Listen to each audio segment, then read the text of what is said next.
Good morning, ladies and gentlemen, and welcome to this special webinar titled The Abraham Accords Implications for Human Rights, a Just Peace, and U.S. Policy. My name is Khalil Jahshan. I'm Executive Director of Arab Center, Washington, D.C.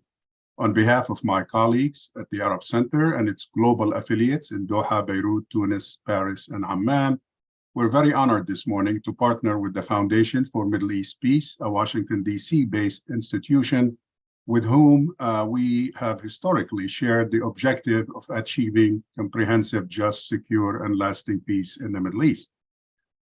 Since the inception of the Abraham Accords on September 15, 2020, when it was formally signed, the four Arab signatories and Israel committed to maintain and strengthen peace in the Middle East based on mutual understanding and coexistence, as well as respect for human dignity and freedom, and pursuing a vision of peace, security, and prosperity throughout the region and beyond. And this is their own language in the declaration. Yet here we are, 2.5 years later. Some signatories might be more prosperous today. They might be better armed with high-tech spying software and lethal weapons, and therefore more secure as regimes. But frankly, the promised regional peace, security, and prosperity is nowhere to be found, not in Israel, nor in Palestine, Lebanon, Syria, Libya, Yemen, or Sudan. The architect of the accord, Donald Trump's son-in-law and senior advisor, Jared Kushner, is definitely more prosperous, several billions of dollars richer through his private equity firm, as a matter of fact, and happy to have his Abraham Accords Peace Institute for new playground to house the 21 books he claims to have read about the Middle East. But the region's children are not enjoying a better present today, nor a better future tomorrow, particularly in the most affected area of Israel-Palestine. Trade and tourism might be up between Israel and fellow Arab signatories, but the promise of just and lasting peace that meets the legitimate needs and aspirations of both people is yet to materialize. No wonder the overwhelming majority of Arabs today, 84% to be precise, oppose diplomatic recognition of Israel according to our own Arab Opinion Index. Indeed, on September 13, 2022, the second anniversary of the Accords, Kushner himself expressed disappointment that more countries haven't been brought into the arrangement by the Biden administration beyond the original UAE, Bahrain, Morocco, and Sudan. However, he still insisted that once the whole Arab-Israeli conflict is over, I think that you will have an era of prosperity and peacefulness in that region. I don't know what peacefulness means, but I assume it means peace. Are we to believe Kushner and his successors at the White House that an era of equal measures of dignity, respect for human rights, just and lasting peace, prosperity, and stability is awaiting in the region? Events this morning in the region tell us otherwise. Frankly, the death yesterday of hunger-striking Palestinian activist Khadr Adnan and the clashes that occurred afterwards with Gaza indicate otherwise. And the people in Gaza and in the West Bank and in Israel will end up paying for that. The question that Kushner raised begs for an answer, actually. And that's the challenge that's faced by our panelists today. We have a great panel for you today, an unmatched panel, and we look forward to that. I hope you will find it challenging and informative. And now to my colleague and friend, Lara Friedman. Go ahead, Lara. Thanks, Khalil, and thanks everyone for joining us today. I'm Lara Friedman. I'm the president of the Foundation for Middle East Peace. It is our pleasure to co-convene today's conference with the Arab Center on a subject that could not be more timely.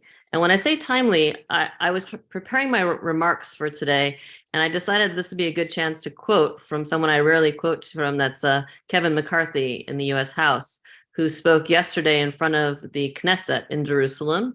And I'm going to quote from his speech.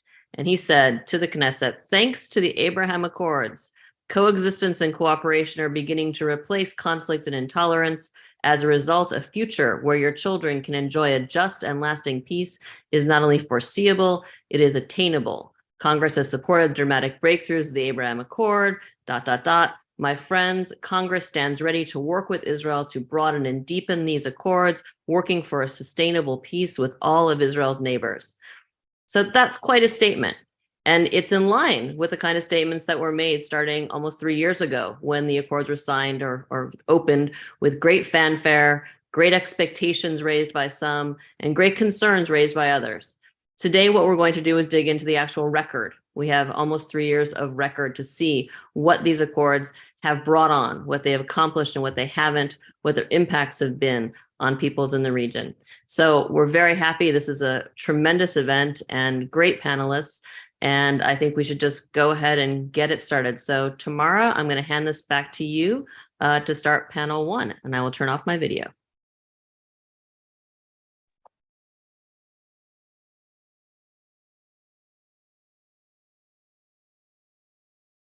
Okay. Thank you, Lara, and thank you, Khalil. Hello, everyone, and welcome to the first panel of this conference. My name is Tamara Kharoub. I'm the Deputy Executive Director and Senior Fellow at Arab Center, Washington, D.C. And we're happy at ACW to be co-hosting this very important conference with the Foundation for Middle East Peace. And thank you, Lara, for the cooperation. And we're very fortunate to have an excellent lineup of experts joining us today for the different aspects of the discussion.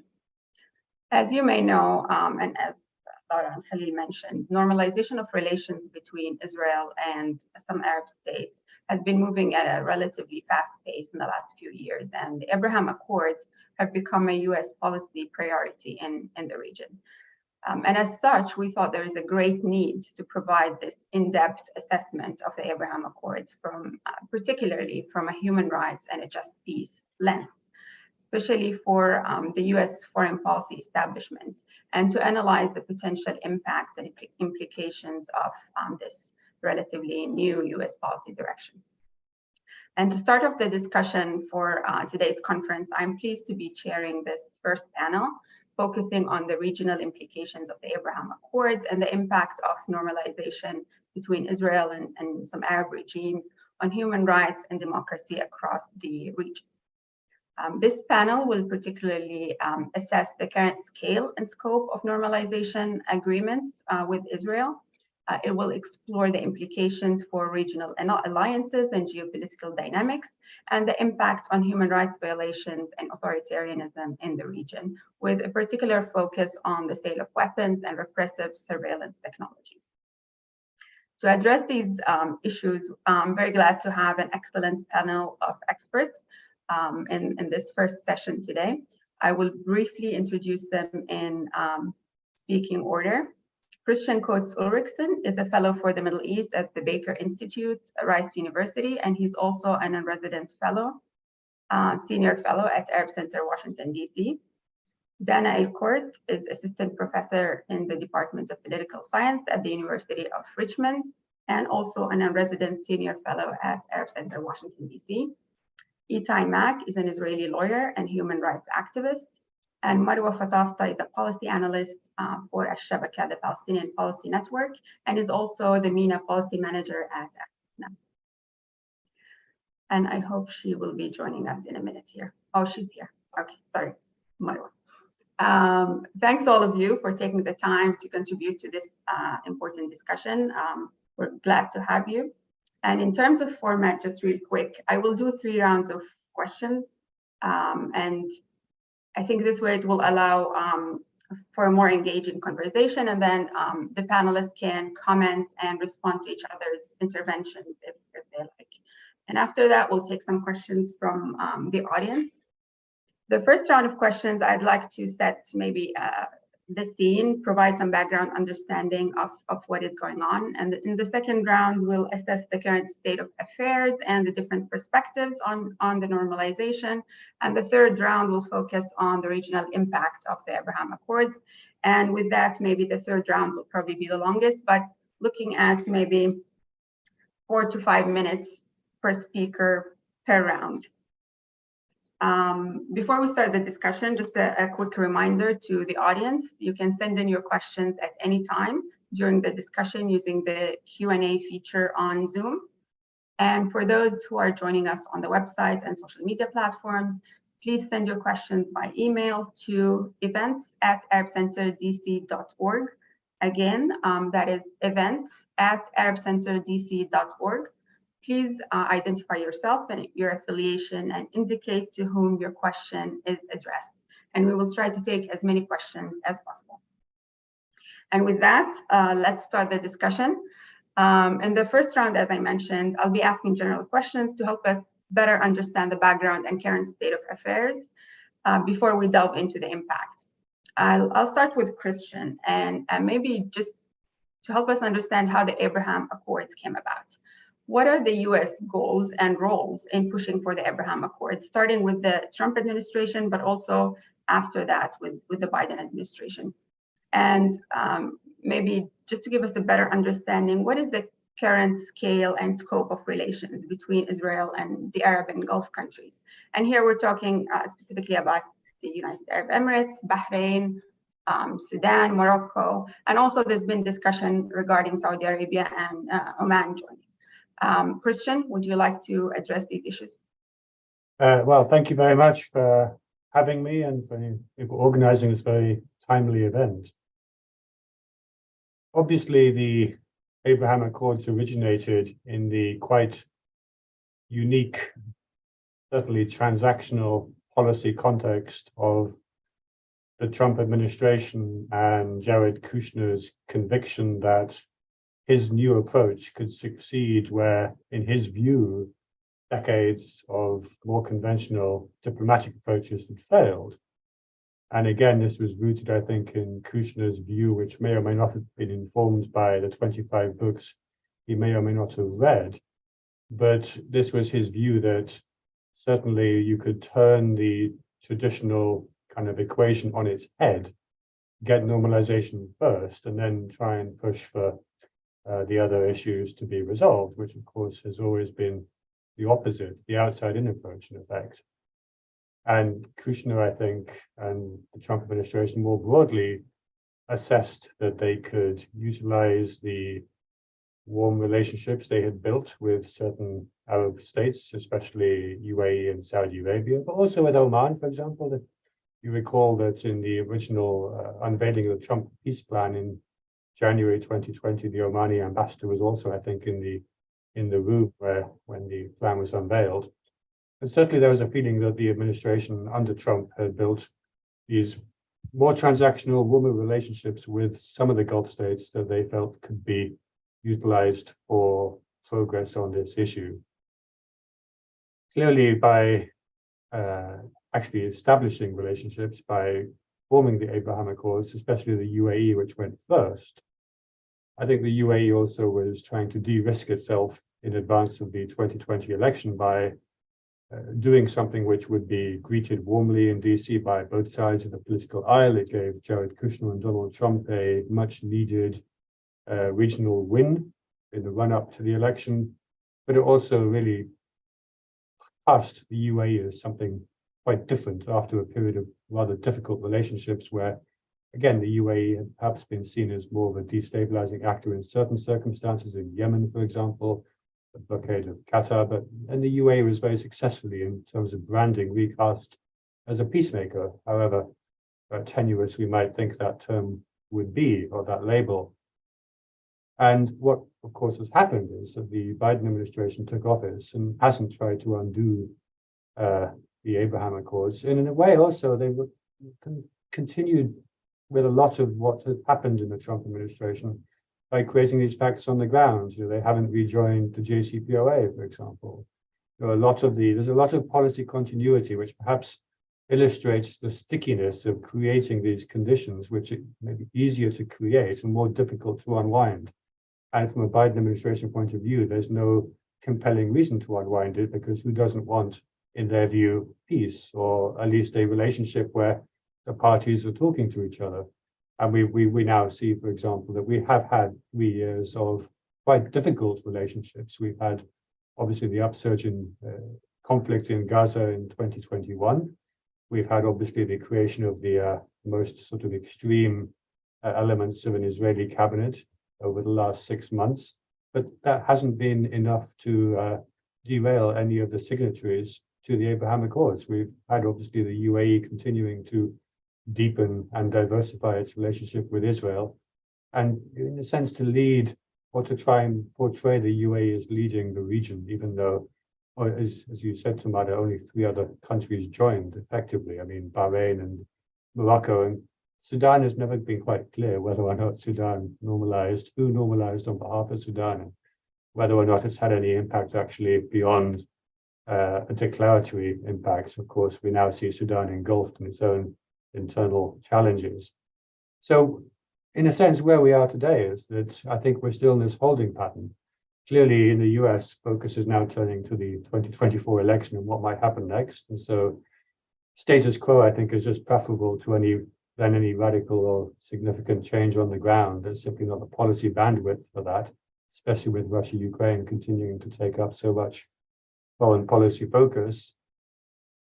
The big question remains, of course, Saudi Arabia. Will Saudi Arabia normalize? If so, on what terms? And actually, it was fascinating in March when we had the sort of coordinated leaks to US media that the Saudis might consider normalizing in relation, or at least in return for certain issues such as support for their nuclear program. And actually, what we did have the very next day was Saudi and Iran reaching a deal in Beijing. So actually, we have had normalization. It's just a very different type of normalization that many people in DC might have expected. And certainly, I think we're unlikely to see any significant movement from the Saudis, at least while King Salman is still alive. And I think also Mohammed bin Salman knows that this is a card he can only play once. And so he will try to maximize that card for whatever gain he feels he can get. Although, as we've seen the last week with the Saudi evacuations from Sudan, the Saudis and Mohammed bin Salman are actually really trying to reinvent themselves as a regional kind of statesmanship position, which again is quite a difference from the period of the Trump administration. So that's where we are. I'll pass back to you, Tamara, and look forward to the rest of the conversation. Thank you, Christian. And we will get back to unpack the Saudi-Iran normalization a little bit more later on. Next, I would like to move to Dana. Dana, most US foreign policy circles view the Abraham Accords as an achievement for peace and tolerance. And, Christian alluded to that a little bit when discussing, the Biden administration really could not unwind those agreements, even if they wanted to, and I'm not sure they did. But, looking at the Abraham Accords as an achievement for peace, where do the Palestinians fit into these much touted peace agreements? And how can excluding Palestinians accomplish peace in Palestine and Israel? Yeah, so thank you for having me, first of all. And I agree with much of what Christian was discussing. So the short answer to your question is that they aren't present. They are bypassed by these normalization deals.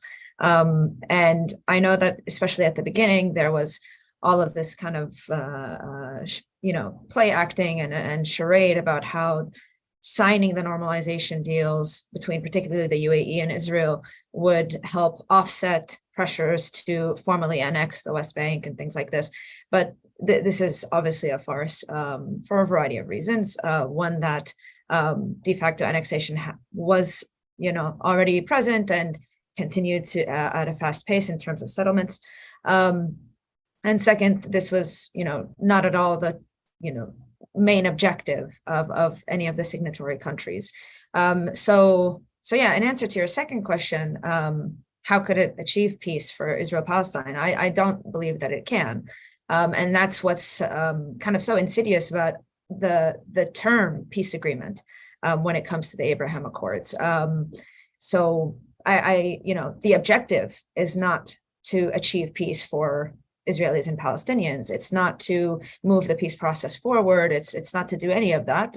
None of those things are outlined in those original agreements, those original declarations. And if it's to achieve peace kind of on the Arab-Israeli side, none of these countries are even directly involved in the Arab-Israeli conflict. So all of this to say, I think it's kind of a sleight of hand. Like, we say peace and we discuss these things in these terms to kind of change the discourse around it, but none of what's actually happening doesn't match up with the terminology that's being used. And we can talk more in the coming discussion about what that means for how people are understanding the conflict and how the kind of the hegemonic discourse that's being generated because of these agreements. Thank you, Dana. That was concise and very useful. Next, I'd like to move to Itai, and just a little bit of a background on maybe the focusing specifically on military cooperation and arms sales. Could you give us a bit of a background on the Israeli military export industry and relations globally, and its role in arming dictators around the world? And related to that, how do Israeli defense export policies impact and facilitate these transactions? So I think we need to go a bit sooner, because Israel started using its weapon surveillance systems and training and intelligence sales to other countries since 48. So between 48 until 67, the main goal was to win votes in international forum concerning the Palestinian refugee issue. And since 67, the issue was to keep the occupied Palestinian territories. And the argument of Israel was what Israel expected the other countries is not to interfere in its internal issue, which means the Palestinians. And also to support Israel's argument that Israel should not unilaterally return the territories, but it should be part of a negotiation, a total agreement, which of course was a way not to return the Palestinian occupied territories ever. And what happened is there were two waves of canceling the relationship with Israel in 67 and 73. In which many countries cut the relationship with Israel. But when we return to the 90s with the Oslo Agreement, it became much difficult, I think, for the Palestinian leadership to prevent relationship, because the Palestinian Authority became a part of the apartheid regime of Israel, detaining and torturing Palestinians for Israel. So it became difficult to prevent the establishing of relationship, and this is what brought us to the relationship now with the Arab states. I think the word normalization is a bit of misleading. What we see is a reorganization of the Middle East and the other Arab countries. And what spokesperson McCarthy and the Trump and Biden administration saying, it's exactly what they mean. You ask about where are the Palestinians? I think what's going on now, we are not talking about one state, two states. We are talking about status quo. And to keep the status quo, Israel has to keep its agreement with the Arab countries, which means to keep the regimes, because Israel is doing agreement with regime, not with the people in these countries. If it includes helping in the repression and stopping the opposition, so this is part of the deal. So Israel is becoming an insurance company of this regime. And in return, this regime are becoming an insurance company for Israel, not to change the status quo with the Palestinians. So the ones that are left out are the Palestinians, but I think this is exactly what is expected. Another thing that I want to add, that we are not only talking about weapon. I think what's unique now is that there's a regional alignment, security alignment, which are about two things. One is the Islamists, the Muslim Brotherhood, and the other is Iran. And in this part, it's different, like from the story I just revealed about Liberia. It's not helping a faraway regime in its internal issues. It's like a regional security problem that all these regimes see. from Morocco to now the Sudan. It's also connected to the fight with Islamists, but UAE, Saudi, so they are shared interests. So when Israel is helping the UAE or Saudi with their security issues, Israel sees it is also as helping itself. So what we see is reorganization, not peace and not normalization. And of course, the arm deal are very important. So we are not talking about if we have another ceremony in the White House with Saudi. There's a huge spectrum of security relationship that could happen behind the closed doors. Thank you, Itai. And I think that's a very important framing, the organization, the security, regional security alignment. And we've talked about more than just, official relations and signing agreements, but security relations that are not as well known. And with that, I want to move to Marwa and focus on maybe one specific type of weapon, which is surveillance and spyware. The Marwa, the Israeli tech industry, has been and prominently featured in the media lately. We see it either presented in a positive light as an innovative industry, or when talking about the violations committed by NSO Group and Pegasus spyware. But we know that NSO Group is just one of many repressive surveillance companies. Could you tell us a little bit more about this industry that's being exported worldwide? What are its role and impact around the world? And what is the dark side of this quote unquote innovative industry, especially when we talk about testing on Palestinians, occupied Palestinian population, and the relations between this industry and the Israeli military and Unit 8200? Thank you very much, Tamara, and it's really wonderful to be part of this panel. I think before I answer your question directly, I just want to emphasize on the point that when we talk about the Abraham Accords, we're talking about a securitization, security cooperation deals, and not a peace deal.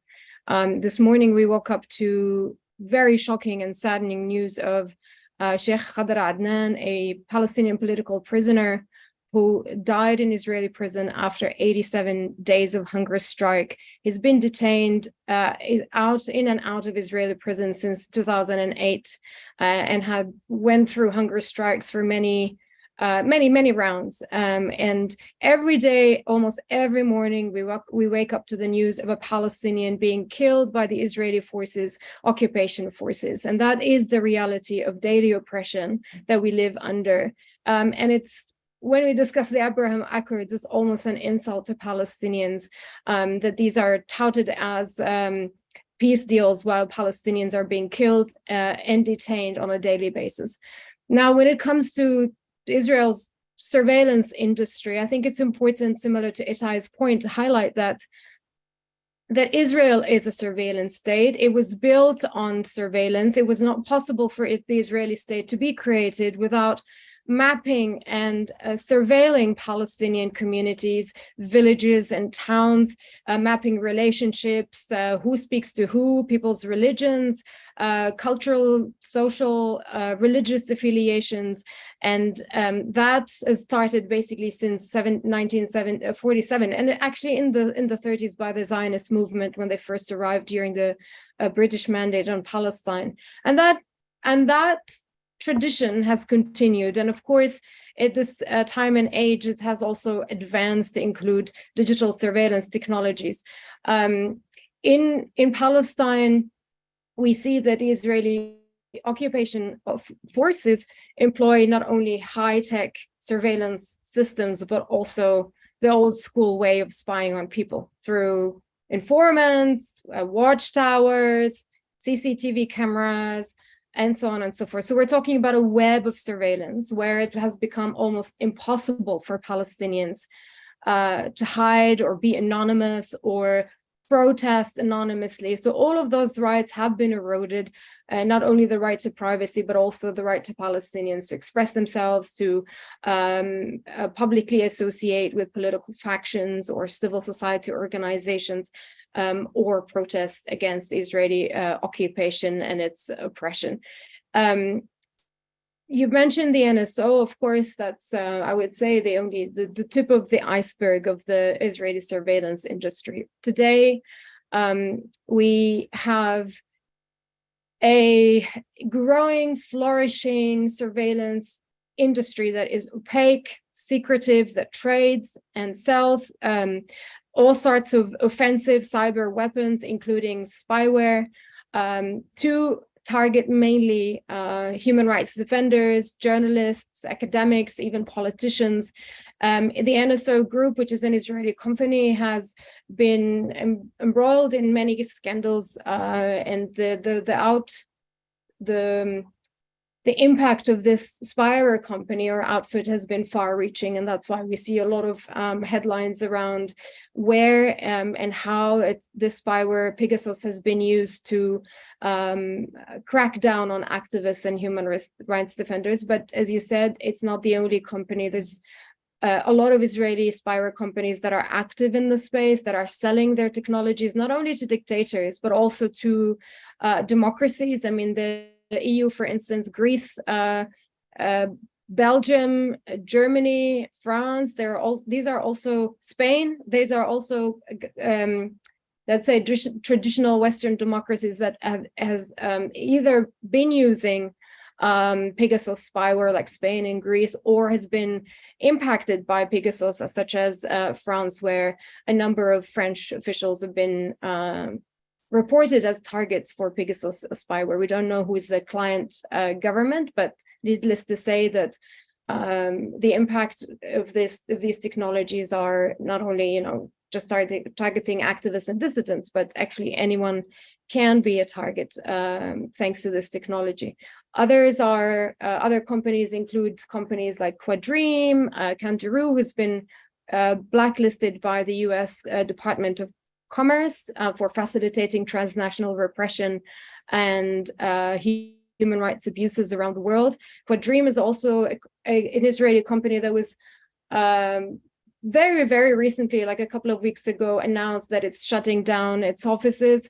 Of course, and I guess maybe Itai agrees with me that we take this announcement with a grain of salt, because often these companies metamorphose into another company or rebrand themselves to continue their operations. But this company, for example, sells similar spyware like Pegasus, so it's a zero-click type of spyware to target activists and human rights defenders in countries like the UAE, Mexico, and elsewhere. And maybe just to conclude, because I'm going in all sorts of directions here, it is important to make a direct link between the Israel spyware and surveillance industry and what they're doing to the Palestinians to continue their oppression and control over the Palestinian population and geographical spaces. The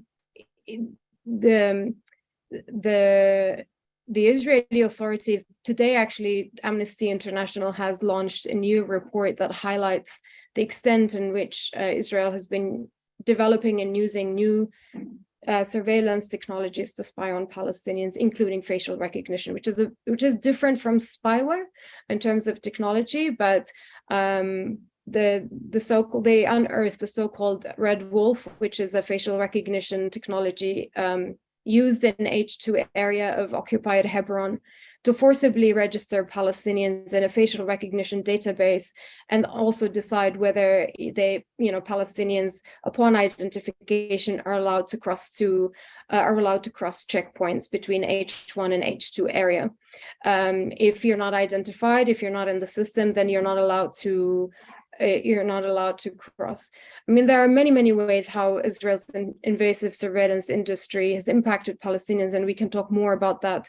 But that made Israel at the edge or the top exporter and trader of these technologies, touting it as, field tested on Palestinian communities, and therefore are safe tools to combat terrorism and crimes. And these are like the claims that are made by Israeli companies and the Israeli government around the world, that they have the experience for decades to crack down on terrorism, and therefore there is, of course, an open market for these technologies to be sold and used elsewhere to facilitate human rights abuses.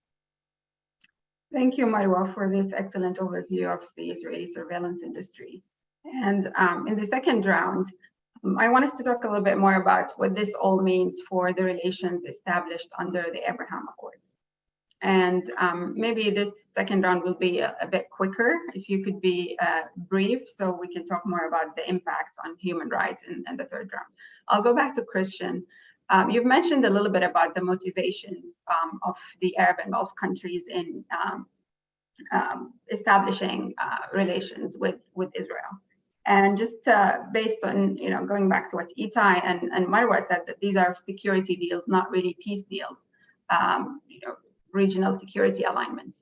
Are these countries motivated by, this anti-Iran, anti-Muslim Brotherhood, maybe even, counter-terrorism, or is it more transactional in terms of just gaining access to weapons and surveillance technologies and so on? Or is it trade, or is it simply to appease the United States, especially at the time of the Trump administration?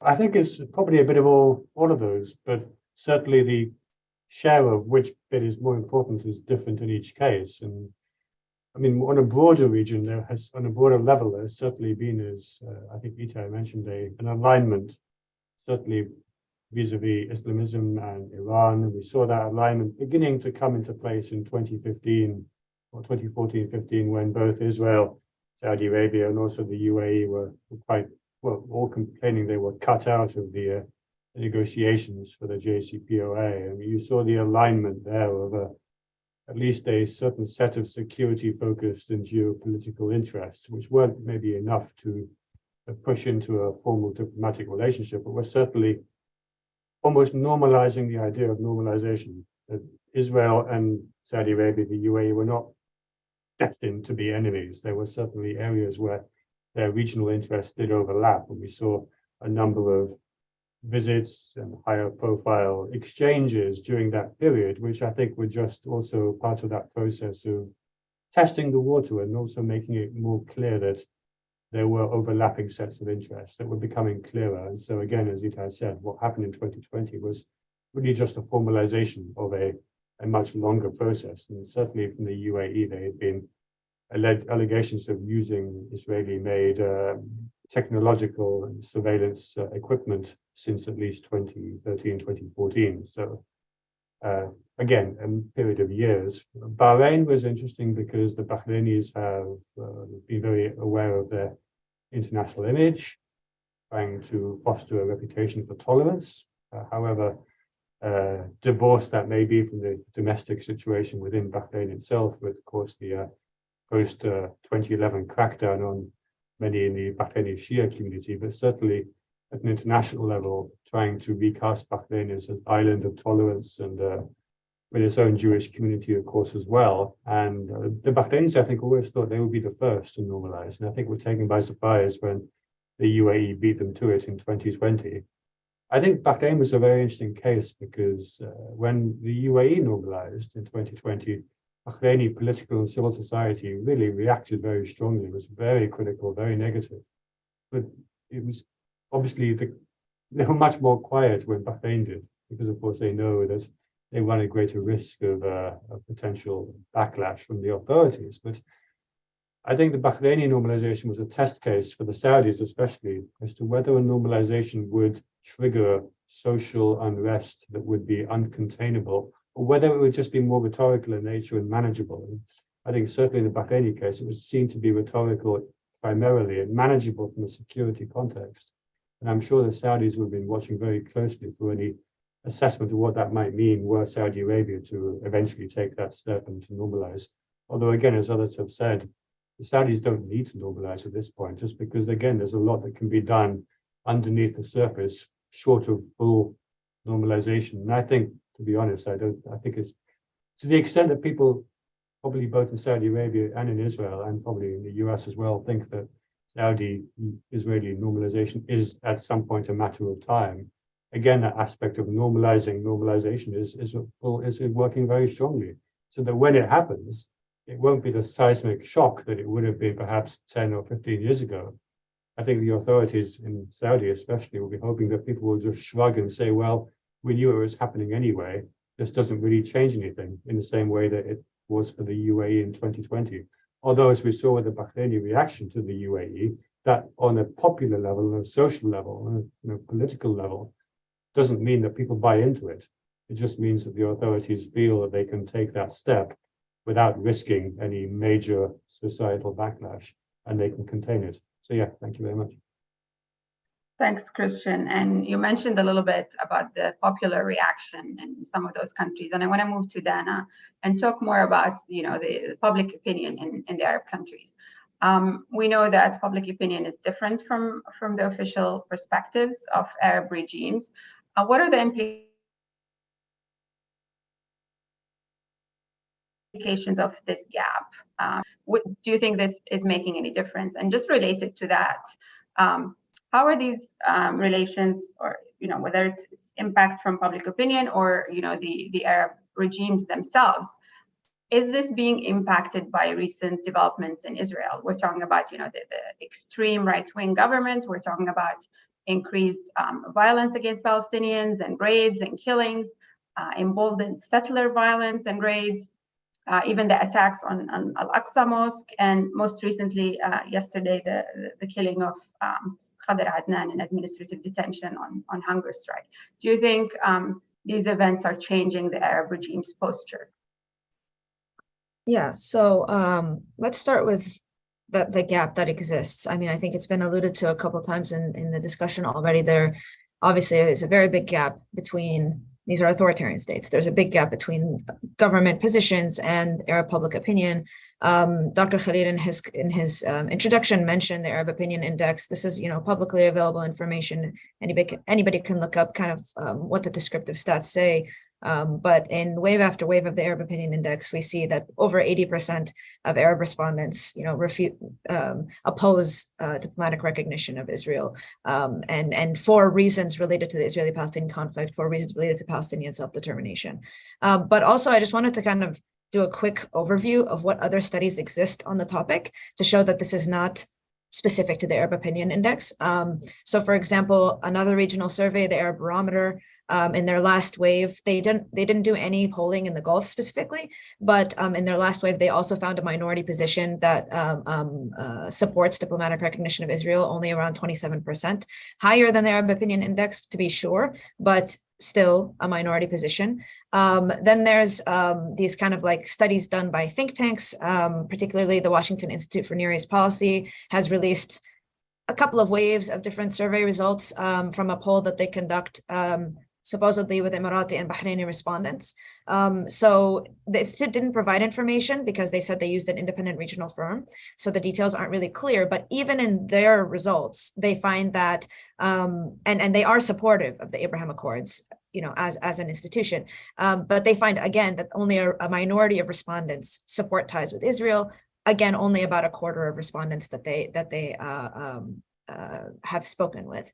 And it's important to note that, again, these are authoritarian states. So polling has to be taken with a grain of salt. And only the Arab Opinion Index has actually engaged on the question of response bias by using experimental methods. And these other surveys that I've mentioned, are kind of straight shots, expecting maybe more direct answers than are possible in these contexts. And finally, one last study that I wanted to talk about is the study conducted by the Foundation Israel office. This was a phone survey where they asked respondents about their approval of peace agreements done in the immediate aftermath. So like in the weeks following the signing of the accords in the Emirates and Bahrain. And so there are a couple of limitations with that study as well. They first of all, obviously the phone survey has its own limitations, but also they didn't provide a refuse to respond option in the study. But even in that study, which is by the Foundation Israel office, found that there was minimal support for the accords across the Gulf.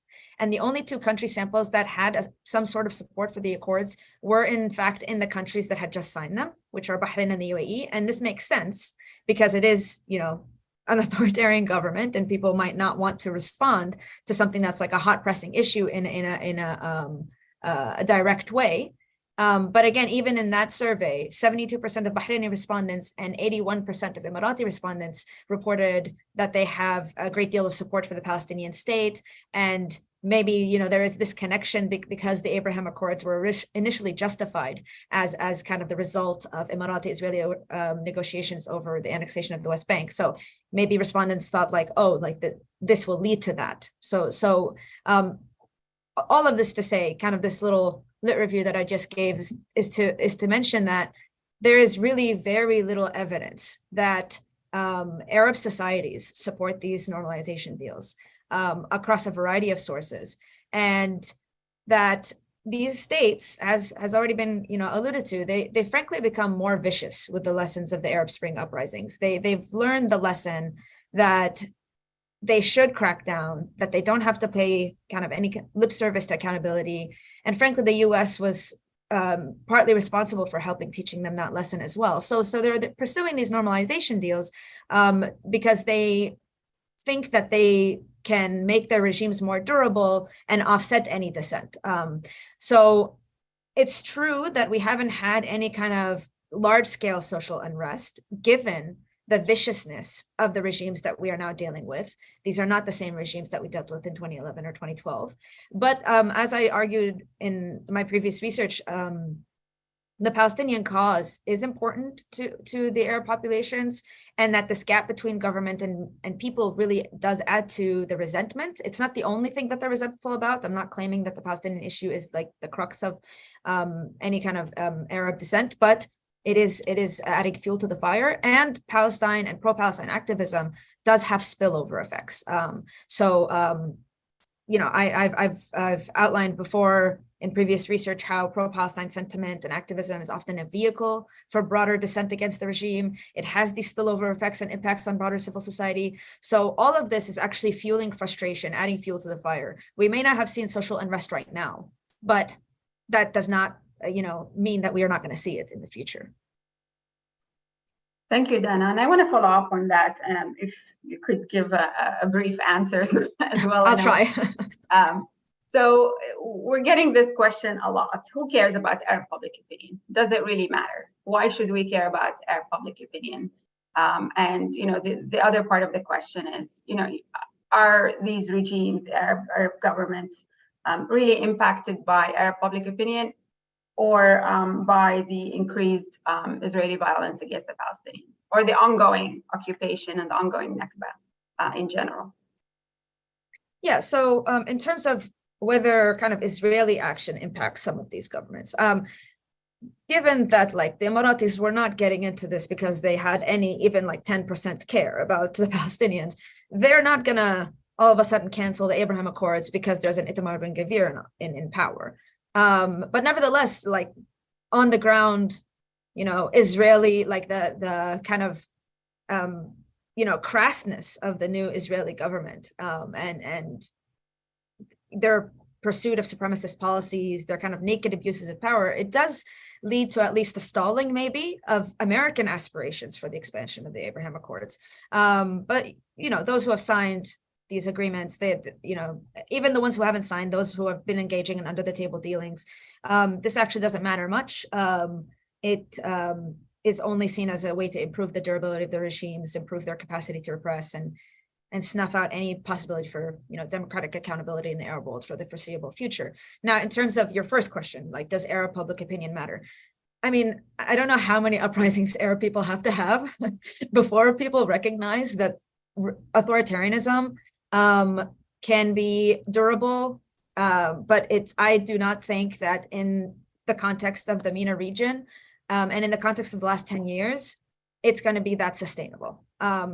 So, I mean, when we see like a China and we see these kinds of authoritarian governments, we think, okay, like maybe large segments of society can be convinced, but the Arab regimes aren't even that competent. So Arab uprisings, whether it's in 2012, whether it's the recent wave in 2019, Algeria, Sudan, Iraq, Lebanon, the current, you know, the continuing protest movements we see across the region, I think it speaks to people's, you know, vast frustration with their regimes, with the complete lack of democratic accountability, with the corruption. You know, it's not even that these authoritarian governments are that functional across many of these cases. And so, yeah, I don't think that it's sustainable. And if from the American perspective, American policymakers or anything like that, if they want kind of a sustainable Middle East, they have to think about what Arab people actually care about and what they want to see in terms of governance. And yeah, this kind of constant betting against the Arab societies has proven a bad strategy, frankly. Thank you, Dana. And you talked about, the American perspective and this maybe short-term, short-sighted approach to the Middle East. And I want to move to Itai and talk more about the U.S. role, whether it's through the Abraham Accords or facilitating those military cooperation and arms deals between Israel and the Arab countries. Do we know if there's been a significant increase? What is the state of that military cooperation and arms trade? And how is the U.S. facilitating this repression in the region?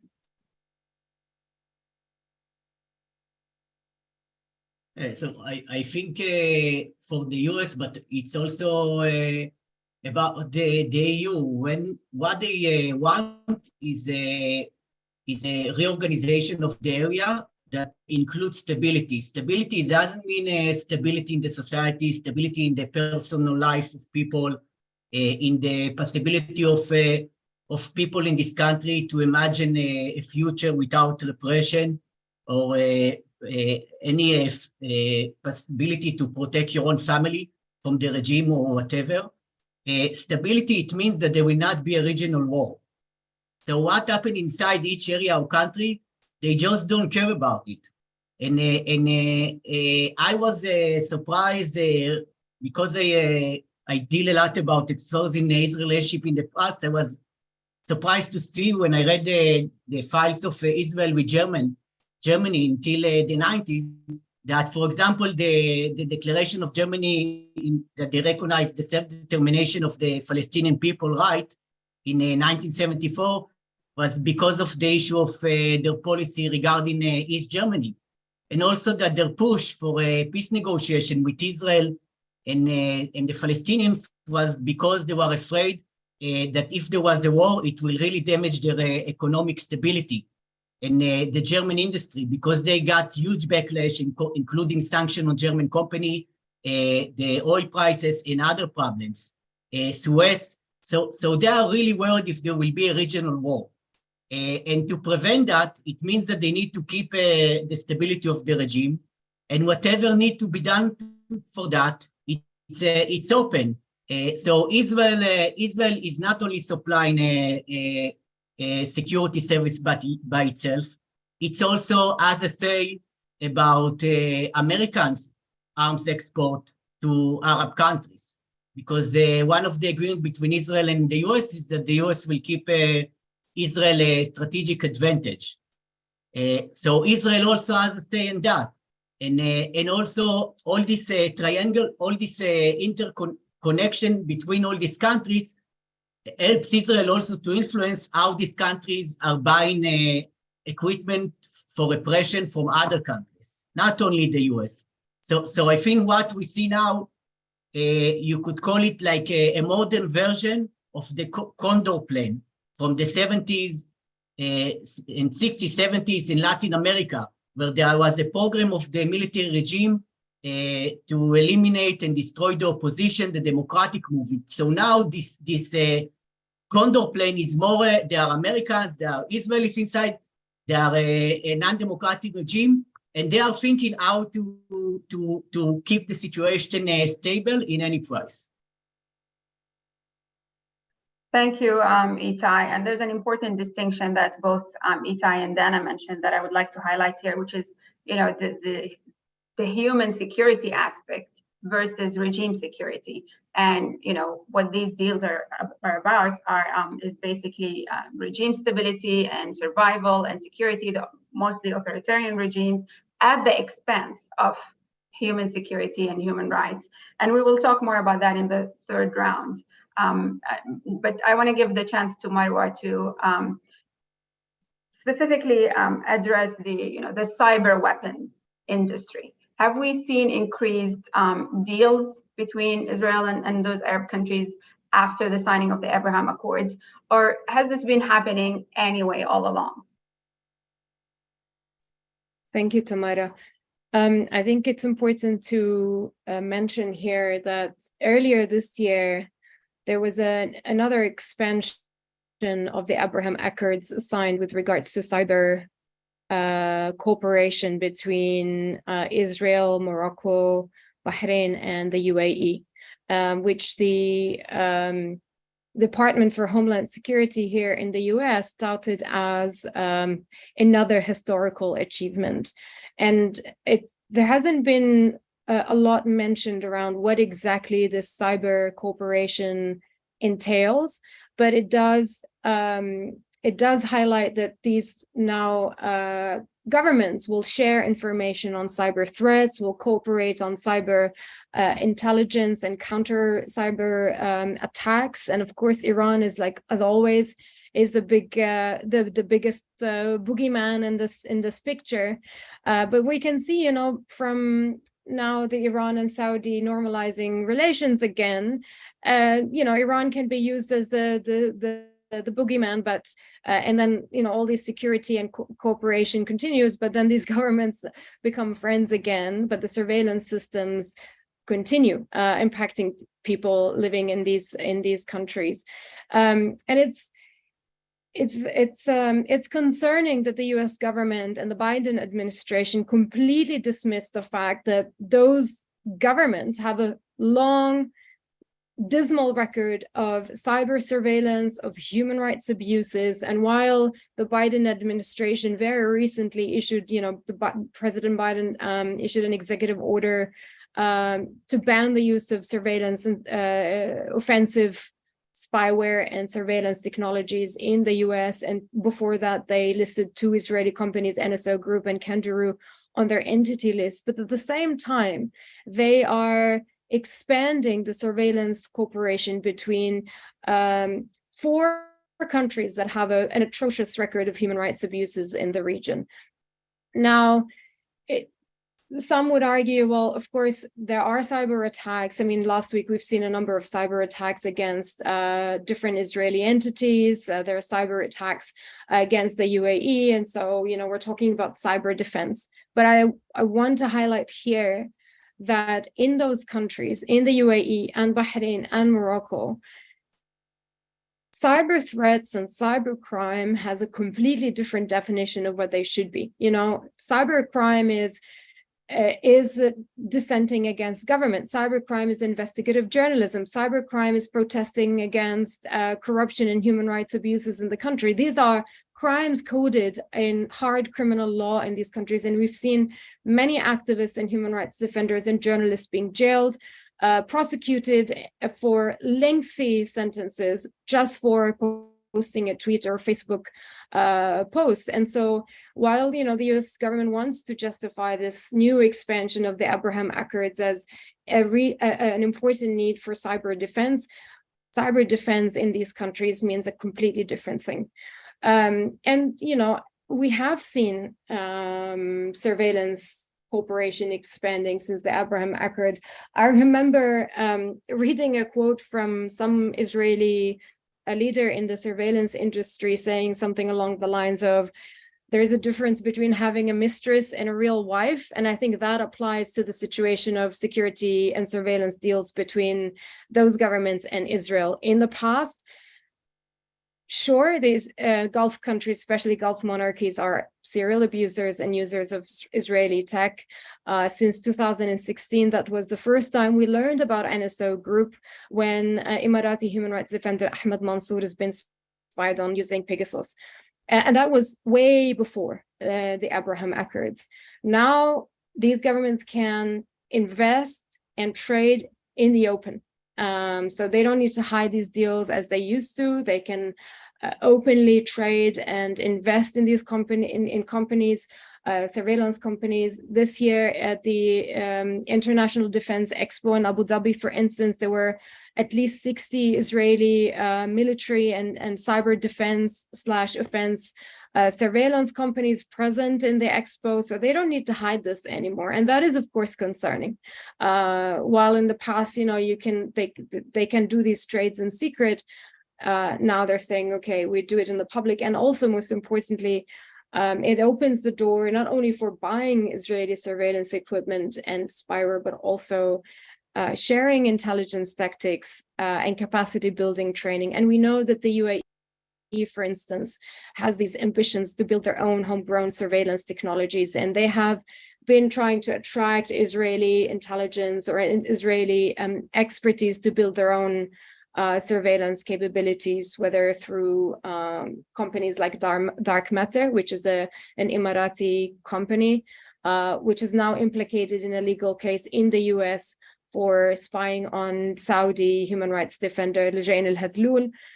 We know, for example, that the UAE had this Project Raven involving the US former intelligence forces. So they try to attract and train and exchange knowledge and expertise on this spyware, which of course is concerning because it will entrench surveillance and human rights abuses in the region beyond what we have already seen. Thank you, Marwa, for this. And before we move into the last round of questions, I'd like to remind the audience to send in your questions through the Q&A feature on Zoom or by email to events@arabcenterdc.org.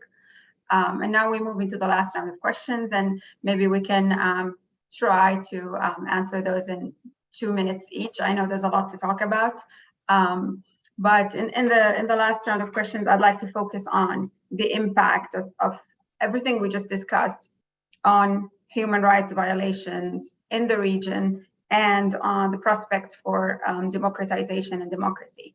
But first, Christian, you've mentioned a little bit the China brokered Saudi-Iran deal, and it's been mentioned by almost all of the panelists for today. How does this impact the Abraham Accords, if it does at all? How does this change the geopolitical dynamics, regional alliances and relations and so on? Has there been a change since that agreement? Well, I think from starting with the fact that the Saudi-Iran agreement seems to be going forward faster than perhaps I would have expected. There have been multiple follow-up meetings. There are very visible optics that both sides, Saudi and Iran, want this to go further. We've seen the Saudi evacuation of Iranians from Sudan. And certainly both sides do seem to be putting a premium on making this happen. And that really does undermine one of those kind of alignments of interest between Saudi Arabia and Israel. And I wonder to what extent the Saudis and the Chinese actually may have been alarmed by the prospect that the JCPOA effectively was dead, and the rhetoric coming out of the new Israeli government that something might have to be done in the absence of a functioning JCPOA. And the risk of another conflict in the Gulf was something that Mohammed bin Salman does not want or need. He needs to focus on delivering Vision 2030 and sort of giga projects associated with it. So there's an alignment of interest now between Saudi Arabia and Iran in terms of de-escalating and de-risking the regional situation at precisely the moment when the US and Israel had made it very clear that the JCPOA wasn't coming back, that it kind of in this state of limbo, and there was a concern perhaps that that state of limbo might lead to an escalatory risk, particularly given political circumstances. But I think from that perspective, it's made it very clear that the Saudis will pursue and project their own interests. And for right now, at least, their interests are seen to be in trying to take the sting out of regional politics in the Gulf, rather than anything to do with Israel formally normalizing, which could potentially reawaken a whole host of issues that could become politicized. So again, that remains to be seen. Again, just very quickly, Saudis will not have not noticed that, and this is the question you asked Dana, during the World Cup in Qatar, we saw very clearly how Palestine mattered to Arab youth from all over the region. It became a central theme of the tournament, and it was much more spontaneous and bottom up. For the first time, you had large numbers of people from across the Middle East coming together, and the one issue they chose to focus on and emphasize was their commitment to the Palestinian cause away from the top-down sort of framework of normalization. It was very apparent, and certainly that I think has not been lost on regions and or regimes and leaders, that this is not an issue that the public is ready to let go of anytime soon. Thanks, Christian. And I think now we want to focus on the impact of the Abraham Accords on human rights violations, authoritarianism, and prospects for democracy. This concept of illiberal peace, or security of the regimes at the expense of the security of the people. We'll start with Dana. You've written quite a bit about this. How have these initiatives or agreements facilitated authoritarian practices in the region? Okay, so I know you told me to be brief. I'll spit fire here. So 3 ways that they have facilitated authoritarian practices, in fact, necessitate them. First is that they, in the lead up to and in the immediate aftermath, they necessitate repression. These regimes have, in the lead up to the Abraham Accords, cracked down on pro-Palestine activism, any kind of activism against normalization, and in the immediate aftermath have also tightened the space for civil society to engage on these topics in ways that, the activists themselves say are new red lines, they're new restrictions, they're not, business as usual. The second way that they facilitate authoritarian practices is by fraying social ties. So because of the tightening of space, and I can give a lot of examples, but I know that we're short on time, but I'll give one example from in the case of Bahrain. So they changed, for example, the civil service bylaws in Bahrain, so that anybody who is engaged with the civil service cannot make criticisms of Bahraini foreign policy. This is a new restriction. Because of that tightening of space, people also, reported to me in the course of my research that they were worried in new ways about people around them. And so that was a concern as well, that it's fraying social ties where people are starting to inform on each other. They're starting to be called in for questioning. They're being put on notice. And one organizer in Bahrain told me, we'll continue in our commitment, but we know that we have to tread more lightly. And so that's an immediate tightening of space that is impacting not just political activity, but also social ties between different segments of society. And then finally, I think that, kind of the third mechanism we've already, very well covered with Marwa's intervention as well, is this expanding regime capacity. It's facilitating authoritarian technologies, as we've discussed, and learning. So it's why I consider, and why I've written in my work, that this is a case of illiberal peace, where it's a situation in which the cessation of armed conflict is achieved in ways that is, unashamedly authoritarian, by generating a hegemonic discourse about what we're actually talking about. So everything that's coming out of the State Department, everything that's coming, or not everything, but a lot of what's coming in the media is about how these are peace agreements. That's generating a hegemonic discourse. Coming out of Bahrain and the UAE, there's a lot of focus on tolerance, bringing back the Bahraini Jewish community, opening up these association for Gulf Jewish communities. It's completely skewing what it is that we're actually discussing. So generating that hegemonic discourse so that anybody who is in opposition is intolerant. Anybody who's in opposition is against peace. And then closing down the space for alternative viewpoints. So that's why I consider it this case of illiberal peace, and write about it to that effect. As I mentioned before, given the centrality of pro-Palestine activism, not just kind of in an emotional sense to Arab societies, but the centrality of pro-Palestine activism in generating dissent in civil society ecosystems. I think that that's something that, it's something to watch, and it's something dangerous for these regimes moving forward. Hopefully that was quick enough. That was great. Thank you, Dana. And next, Itai, the same question, but with a specific focus on, security agreements, military relations, and arms sales. So a few months ago, I met a refugee from Egypt, and I apologized for him because I told him I'm Israeli, so you are stuck with Assisi because of me. So of course, the Egyptians have their own history and responsibility. But this is how this type of agreement build, about preventing the possibility for democracy in these countries and keeping the stability of this regime in any way.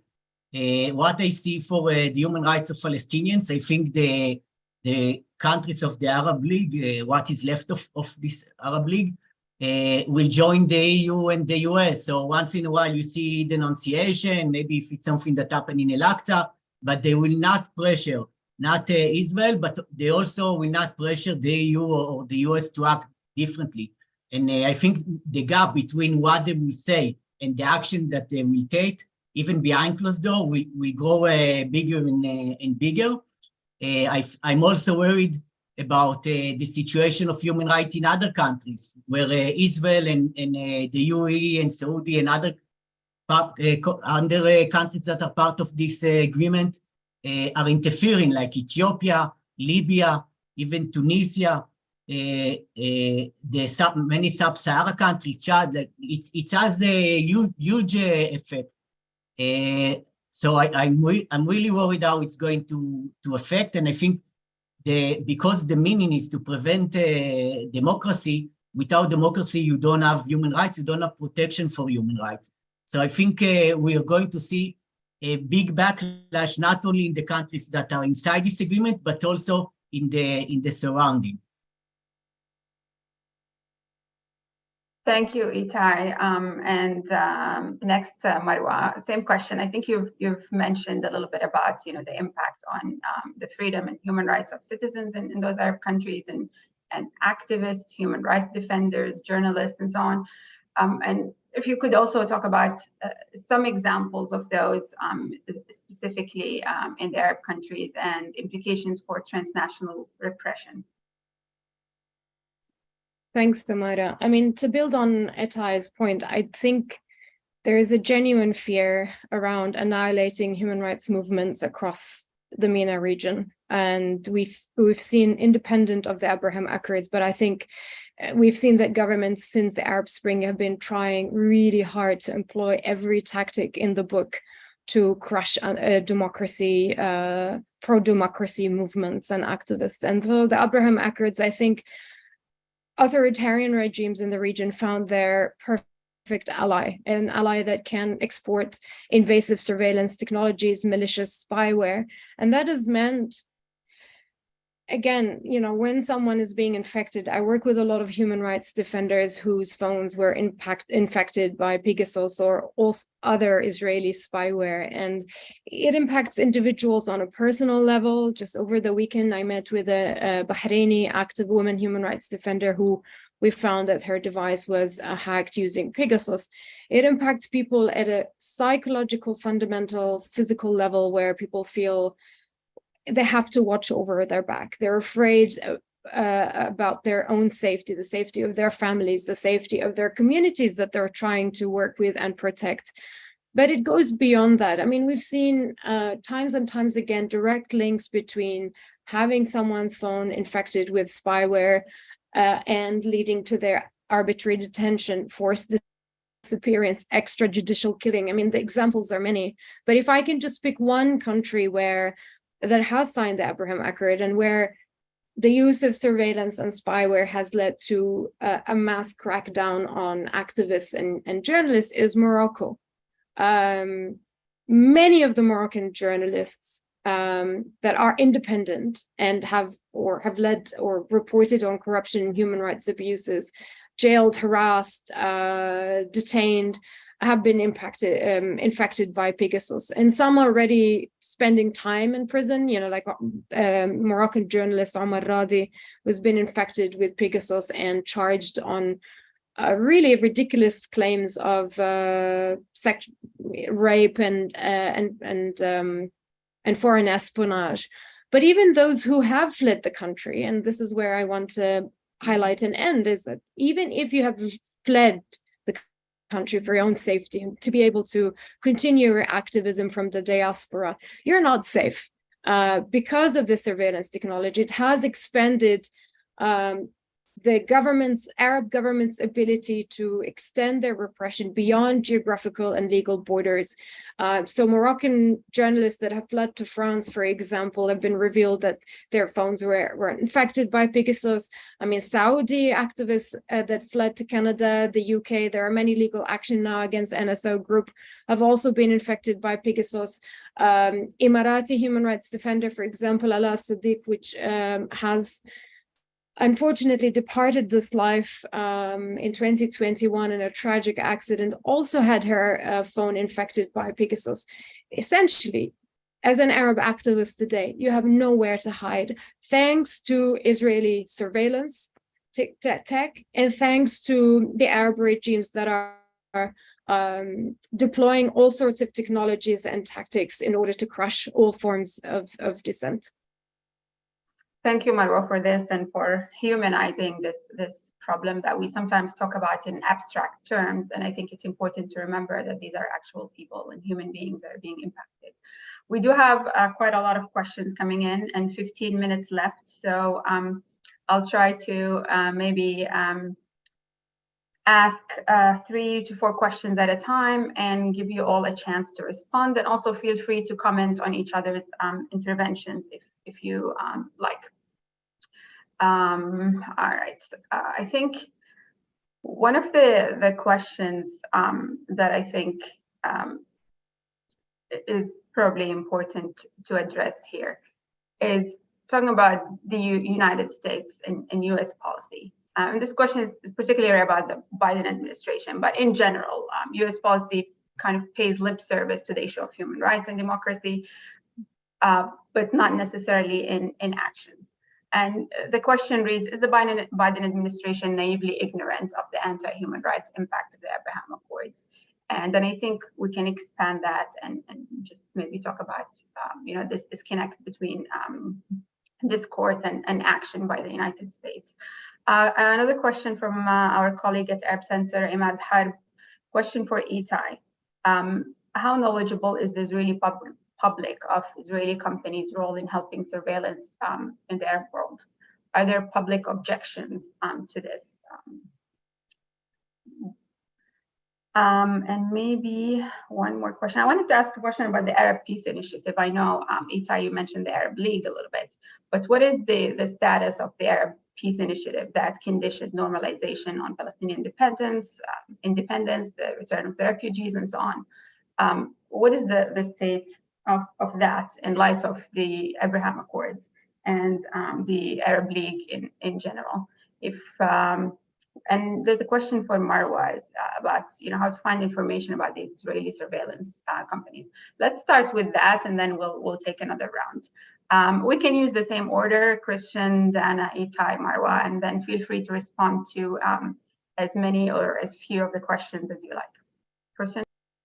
Thanks. Also, just building on what Marwa was saying about the Moroccan case, one of the interesting aspects of what has become known as Qatargate in the European Parliament actually has a very strong Moroccan angle. And one of the issues that seems to have been an issue that the Moroccans were trying to address was the European Parliament's inquiry into spyware technology, which is being led by some of the individuals who are now being ensnared in this case. And so there certainly seems to have been awareness in Morocco that the European Parliament was conducting an investigation, and that it was actually good to try and reach out to members of that investigation to try to, well, who knows what they were trying to do, but there is an angle there which is worth following as this case develops and as any judicial proceedings eventually begin.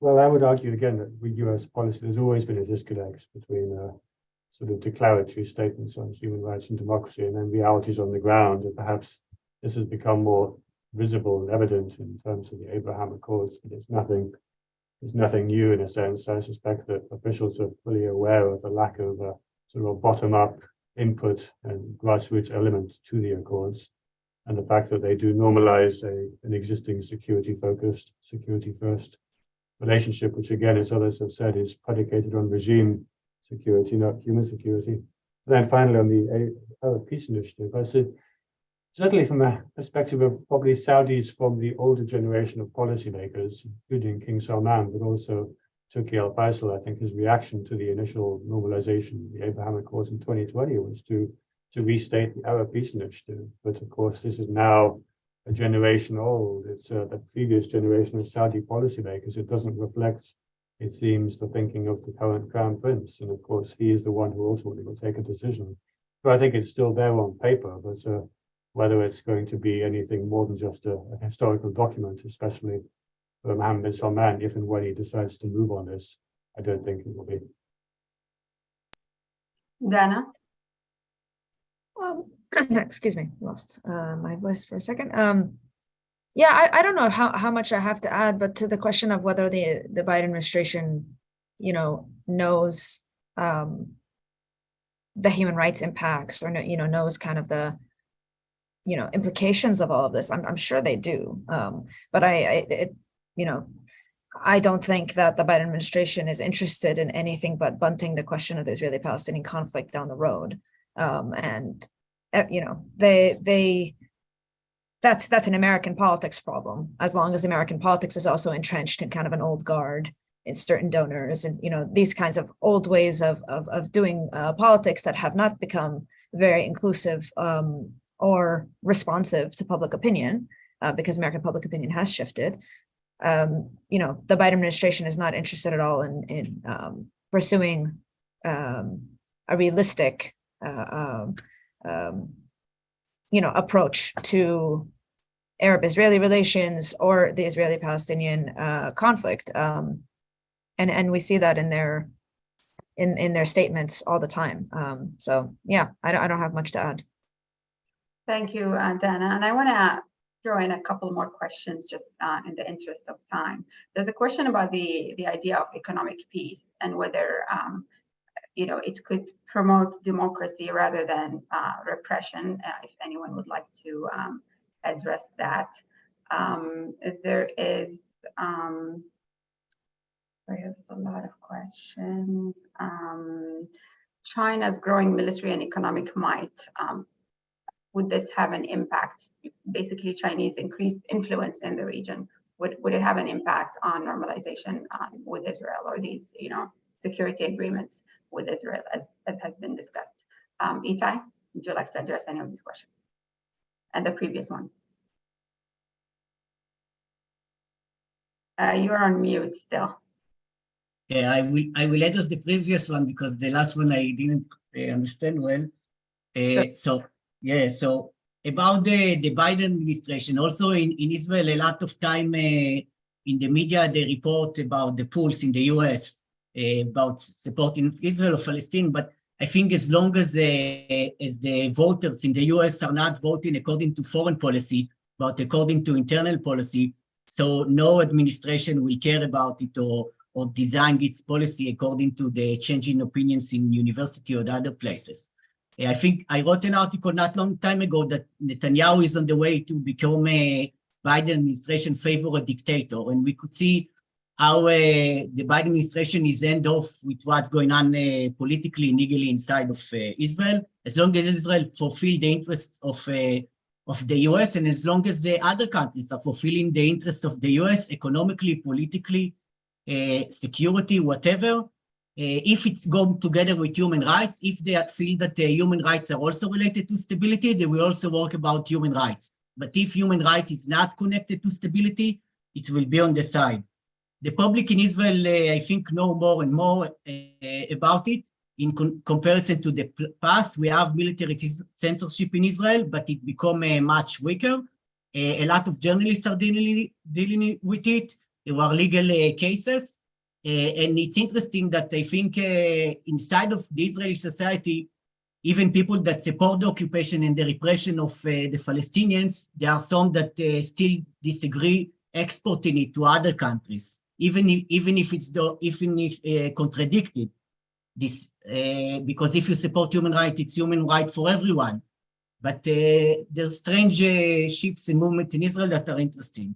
About the Arab Initiative, I have a good friend. She's an activist for the Palestinian, and when they published the Arab Initiative, it was also published in the Israeli media. So she cut the newspaper and put it in a frame in the kitchen, and it's still there. So I think this is the furthest it will go. Thank you, Itai. And before we move to Marwa, just a couple of questions about what can civil society and human rights activists do? And there's another question, given that the Abraham Accords are a reality now, is there a way that they can be leveraged for Palestinian human rights and in support of Palestinian human rights and independence? Marwa, you can answer any of the questions that were mentioned. Okay, very, very briefly, on the question about how or where one can find more information about Israeli companies, that's very difficult. One, because of the nature of the industry. We're talking about opaque companies, and only thanks to investigative journalism and human rights organizations like Citizen Lab, Amnesty International, and also my organization Access Now, that we know about these companies and their products and the human rights abuses that emanate from their use of their technology. And then the second reason is because some of those companies are not straightforward about their technology. You know, for example, some brand their tech as like cyber defense, where in fact they're offensive cyber weapons. A company like NSO, for example, has always branded its Pegasus spyware as a tool to protect or to help governments fight terrorism and crime. So even if the information is out there, it's hard for the ordinary person to understand what the technology is actually about and how it might impact people's rights. Privacy International did a comprehensive index on surveillance companies back in 2016, so it's a bit old, and it had highlighted that Israel had the highest number of surveillance companies per capita in the world. I don't think that the numbers changed much, maybe just in the increase of surveillance industries, and that's something that we started working on, just to map out exactly what these companies are that we know of, at least. To the question around what civil society and human rights organizations do, I think what I just said, like documentation and exposing these surveillance companies, at least when it comes to spyware and surveillance tech, we have definitely a role to play in exposing the companies, explaining what the technologies are actually about, and debunking the myths and the propaganda laid out by these companies that they are there to help fighting terrorism, when terrorism is actually defending human rights. And then also documenting the human rights abuses that are linked to the spyware is very important, especially because in this time and age where there's a lot of myths and propaganda around what these Abraham Accords are about, and what the impacts of human rights are. So there's definitely that role for us to play as the human rights organizations. Thank you, Marwa. And here to end, maybe we'll give each speaker maybe 30 seconds for a concluding statement. And specifically, I think if you can address this issue or distinction between, the focus of U.S. policy and generally the international global order on stability as regime stability and security at the expense of human security, and what are the long-term impacts of this? And there's a question as to whether there's any hope in any of this. If anyone is a little bit more optimistic, we'd like to hear that. Let's start with Christian, maybe 30 seconds if possible. I don't think the Abraham Accords will be the generator of any more lasting stability or security. I think they could be at best a distraction, but until the underlying issue of Israeli-Palestinian just kind of solution is prioritized, I just think that this is just kicking the can down the road and potentially stirring up greater problems for the future. So I think it's a holding pattern of the interest of authoritarian states to have someone else deal with this down the line, but certainly not going to achieve anything positive, I think, at least for the time. Dana? Yeah, I agree. I think that the Abraham Accords, if not a distraction, might even be destabilizing in some ways. And in terms of just one kind of final answer to some of the questions that were posed earlier, if people who are interested in human rights, we're not, State Department officials, I think that transnational solidarity is what we need to focus on, and putting human rights activists in the region kind of at the center of our discussions. Yeah, so that would be my statement. Thank you, Dana. Itai, last statement. Yeah, I just agree with what was said before me. So I thank you everybody for organizing this event and for talking here. All right, Marwa. Last One word. thing, yeah, I mean, one thing I want people to take away from this when we talk about surveillance, which all of a sudden become a sexy topic for many governments, including the Biden administration, you cannot regulate and ban spyware companies and surveillance companies without looking at the root of this the very root of this problem, and that is Israeli occupation. As long as Israeli occupation continues to test these products on Palestinians, we'll find many companies like NSO Group that will pop up and sell these technologies to governments that want it. So I want to highlight the importance of this industry pipeline, that it all comes from the occupied territories, and we need to address this heads on. Thank you, Marwa. And with that, we have come to the end of the time allotted for this first panel. Thanks to all of the panelists for these excellent analyses and remarks. Thank you for taking the time to be with us. I will pass the virtual microphone to Lara Friedman, the president of the Foundation for Middle East Peace, who will be chairing the second panel, which will focus on the implications of the Abraham Accords for Palestinian human rights and a just peace in Palestine and Israel. Just a reminder, the video of the entire conference will be available on our website later today, arabcenterdc.org. Please stay with us. The next panel will begin shortly. Thank you, everyone.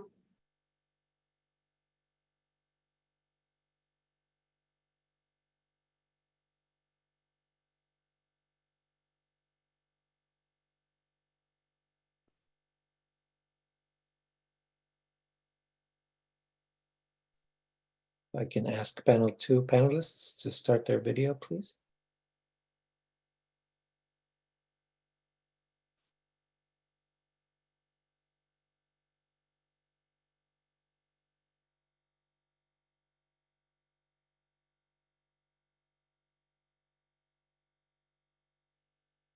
Thirty seconds.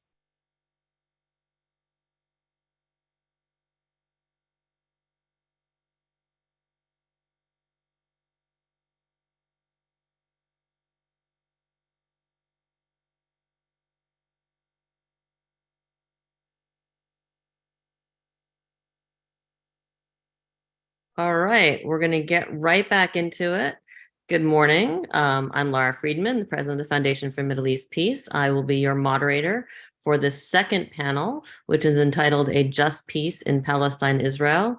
It is going to follow up and build on some of the really amazing conversation that you just heard in the first panel, which I hope everyone joined for. If you missed that panel, this is all being recorded. You'll have a chance to go back. I highly recommend viewing that panel as well. Today, this panel that we're in right now is going to focus on the implications of the Abraham Accords and normalization agreements for both Palestinian rights and for the quest for a just and lasting peace, and at how these accords have impacted relations between the Palestinian Authority and Arab regimes, and how it's impacted U.S. policy towards Palestine-Israel. It is my honor and pleasure to chair this panel of experts, who I'm going to introduce briefly in alphabetical order. We have with us today Zaha Hassan, who is a fellow at the Carnegie Endowment for International Peace, Tarek Kinishawa, who is a U.S. policy fellow at Shabaka, the Palestinian Policy Network, and we have Josh Rubner, who is Director of Government Relations at the Institute for Middle East Understanding. Regrettably, Diana Butu, who is scheduled to be on the panel today, was unable to join us because of events on the ground, and we are sorry to miss her. I want to remind people you can submit your questions at any time via the Q&A feature on Zoom, and you can also send them via email to events@arabcenterdc.org. I will say I've been keeping an eye on the Q&A box throughout the first panel, and I've actually already harvested some really excellent questions. So I'm looking forward to it. I think this is going to be a really good discussion. So we're going to dig right into it. Zaha, I want to start off with you. So we've heard a lot in the first panel about the Abraham Accords as a regional paradigm, why people decided to join in, what it means. I want to talk about the concerns. Why? Why have there been such concerns about the Abraham Accords among Palestinians and supporters of Palestinian human rights? As has been noted by many people, Israel previously signed agreements with Egypt and Jordan, and Israel has enjoyed under the radar normalizing with a number of Arab states for many years. What is different? What makes these accords of greater concern for Palestinians today? And if I can also ask you, and I just grabbed this from the chat or from the Q&A, as you're speaking, it would be helpful if you maybe could just give us an idea. What do the accords even say about Palestinians? Someone said, can you explain the terms of the Abraham Accords as they involve the future of Palestine and Palestinians, just as general context? Thanks. I will do just that. Thank you, Laura. Thanks to the Foundation for Middle East Peace and to the Arab Center for inviting me. It's always a pleasure to be with you. So in order to understand why there was such concern with rights proponents about the Abraham Accords, it's important to remember what the state of play was before the Accords. So prior to the normalization agreements, all the Arab states, along with all the Muslim majority countries, had endorsed the Arab Peace Initiative that was talked about a little bit in the previous panel. Now, that initiative was essentially a brief 10-sentence long declaration that offered Israel full normalization with the entire Arab world if Israel withdrew from the occupied territories, resolved the Palestinian refugee issue in accordance with international law, and allowed for a Palestinian state to emerge with a capital in East Jerusalem. So in one fell swoop, Israel could have normalized relations with 22 Arab countries, including Syria and Lebanon, and more than 400 million people, as well as, the Muslim majority countries, including Iran. That was in 2002, more than a decade ago. So Israel rejected the API because it refused to accept international law as a basis for ending the 1967 occupation of Arab land. The API has been repeatedly reaffirmed by the Arab League. The last time was in 2017. In 2013, though, through the efforts of Secretary John Kerry, it was amended to allow for the possibility of land swaps in the hopes that that might encourage Israel to accept the API. It didn't work. So the PLO, for its part, fully supported and continues to support the API for obvious reasons. Palestinians are living under military occupation. They have very little leverage. Israel boasts the fourth largest military or strongest military in the world and a special relationship with the world superpower, which provides Israel with diplomatic protection and international force. So for Palestinians, the API was a no-brainer, and it also happens to comport with international law. But the API and its offer of full normalization between Israel and the Arab and Muslim majority states ought to have been a powerful incentive, but it wasn't enough for Israel. And as I said, the obvious reason is because Israel wants to hold on to the West Bank. It wants to continue its settlement enterprise, and it definitely doesn't want to acknowledge its responsibility or pay reparations or provide restitution to Palestinian refugees for having forced them out of their homes and into exile. And the reality is that the United States and the international community has not taken meaningful action to push back against Israeli settlement expansion and impunity for the last 5 decades. So Israel has decided it's more advantageous to move forward with entrenching sovereignty in the West Bank while patiently working to secure normalization deals with Arab governments separately and transactionally than it is to compromise and make an agreement with the Palestinians. So what does the Abraham Accords actually offer? So unlike the treaties between Israel and Egypt and Israel and Jordan, which reference Palestinian rights and territorial claims, and comports with the Green Line, the Abraham Accords do not. The tripartite declaration, and this is just a declaration that was signed at the White House, is the only place where you see the reference to Israel's decision to suspend de jure annexation of the West Bank at that time, but it does not, but this suspension of annexation was not a condition precedent for the normalization, and nowhere in the agreement between the UAE and Israel or Bahrain and Israel is there a reference to the suspension of annexation in the the operative language. The operative language, in those two agreements that happened at the same time at the White House, that's where they were signed, basically offers reciprocal recognition of sovereignty and prioritizes regional integration of Israel through various bilateral agreements that would be concluded later. The question is, what territory was the UAE and Bahrain recognizing when they recognized Israeli sovereignty? When Israel and the UAE or Bahrain concluded the bilateral trade agreements, what are the borders where the products that are being traded come from when it comes to Israel? The Abraham Accords don't resolve this question, which leaves Israel room to decide for itself. And this type of leeway does not exist in the Egypt and Jordan peace treaties with Israel. Similarly, the normalization agreement signed by Morocco also does not reference Palestinian rights and land claims. The Moroccan-Israeli normalization agreement was signed in December 2020 under the umbrella of the Abraham Accords, and it makes no reference to any Israeli commitment to stop de jure or de facto annexation or to withdraw from the occupied territories. It only references Morocco's support for Palestinians in Jerusalem and the continuation of Morocco's position towards Palestinians. There is no clue what Israeli borders Morocco was recognizing. The Sudanese sign-on agreement to the Abraham Accords is not a normalization deal at all. It's an aspirational document that talks about interfaith dialogue and intercultural understanding. An actual normalization agreement between Israel and Sudan was drafted only this last February, and we don't know much about what the terms are, and it was only going to become operable if there was a civilian government in Sudan, and now we have Sudan in civil conflict. So it doesn't look like that's going to become operable anytime soon. Context is important. We have to remember that the Abraham Accords came just months after the Trump administration's release of the Peace to Prosperity Plan in January, which basically resolved all final status issues between Israel and the Palestinians in Israel's favor.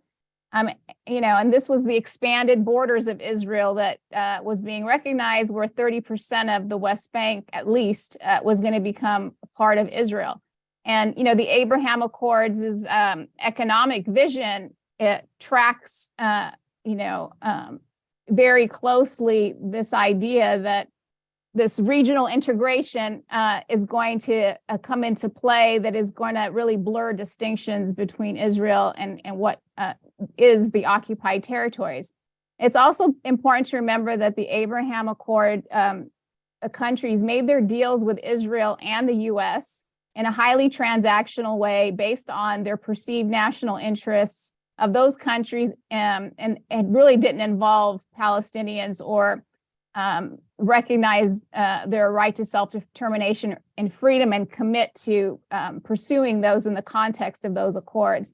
So for the UAE, it was able to secure promises of advanced weapons, though that has not yet been delivered. For Morocco, recognition of Western Sahara as Moroccan territory. For Sudan to be taken off the state sponsors of terrorism list, and promises to pay Sudan's arrears with the World Bank.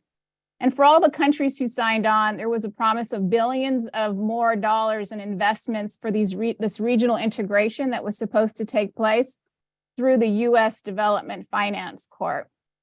And I'll just stop there.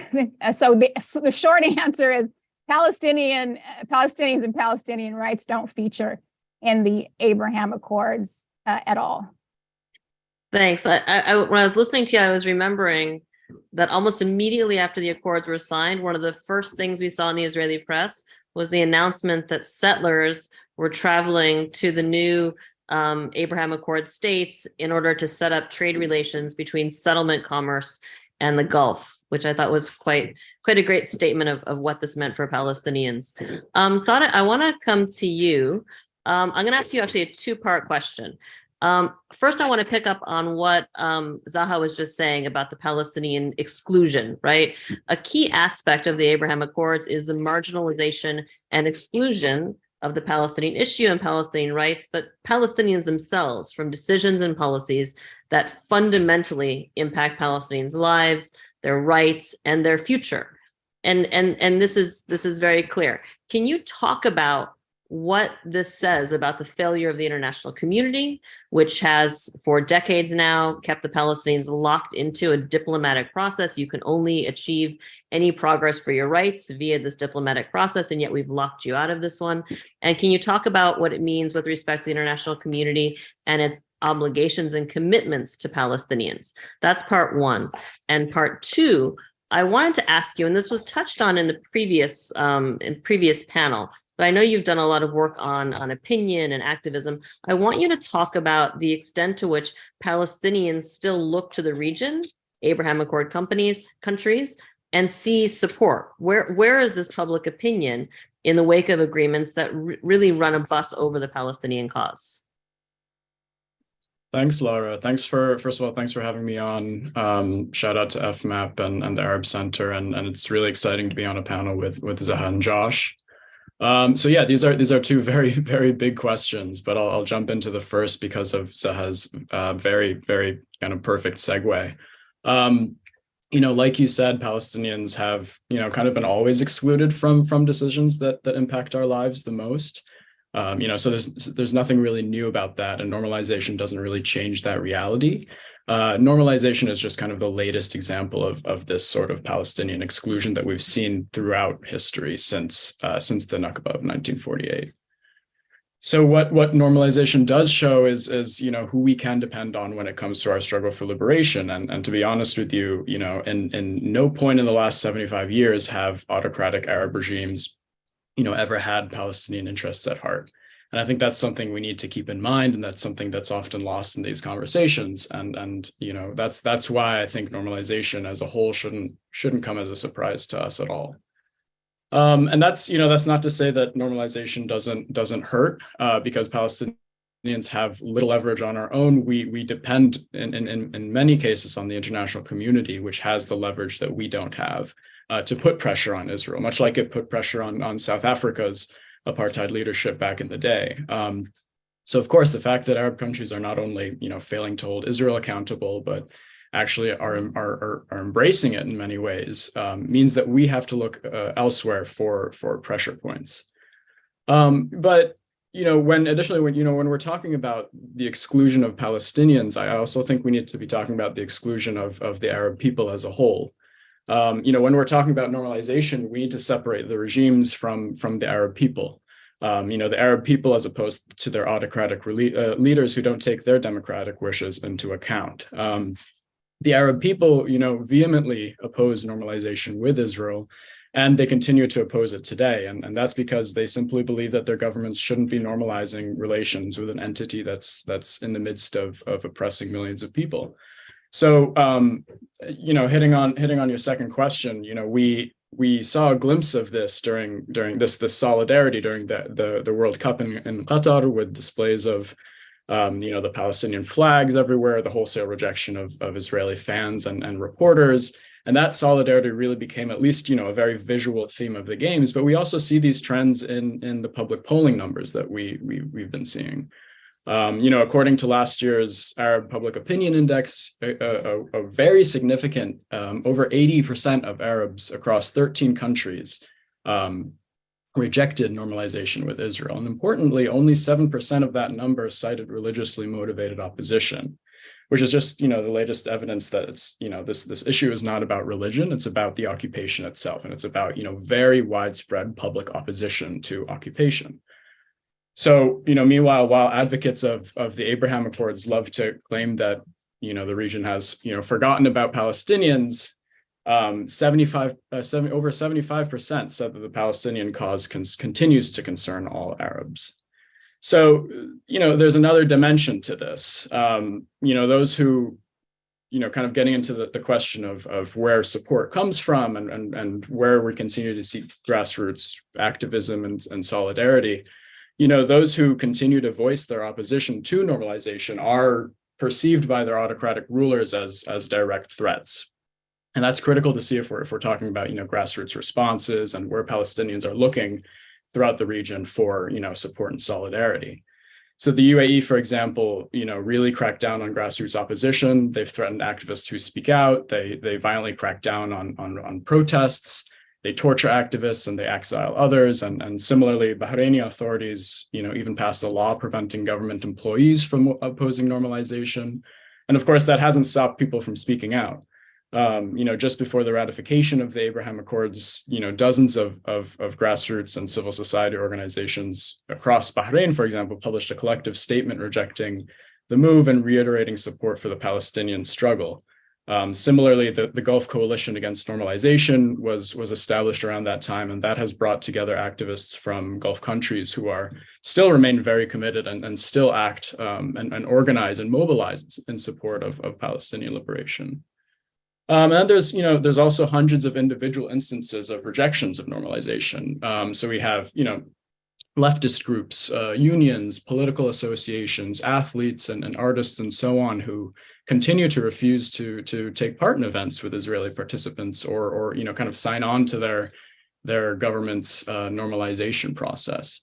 And the important thing is, like, all of these individuals, all of these groups are often risking their lives to speak out against normalization, and yet they continue to do so. So I think it's important to be clear here. The vast majority of the Arab world, the Arab people themselves, do not want to normalize ties with Israel. And the numbers show, and the visuals show. We see this at the World Cup. We see this across polling data.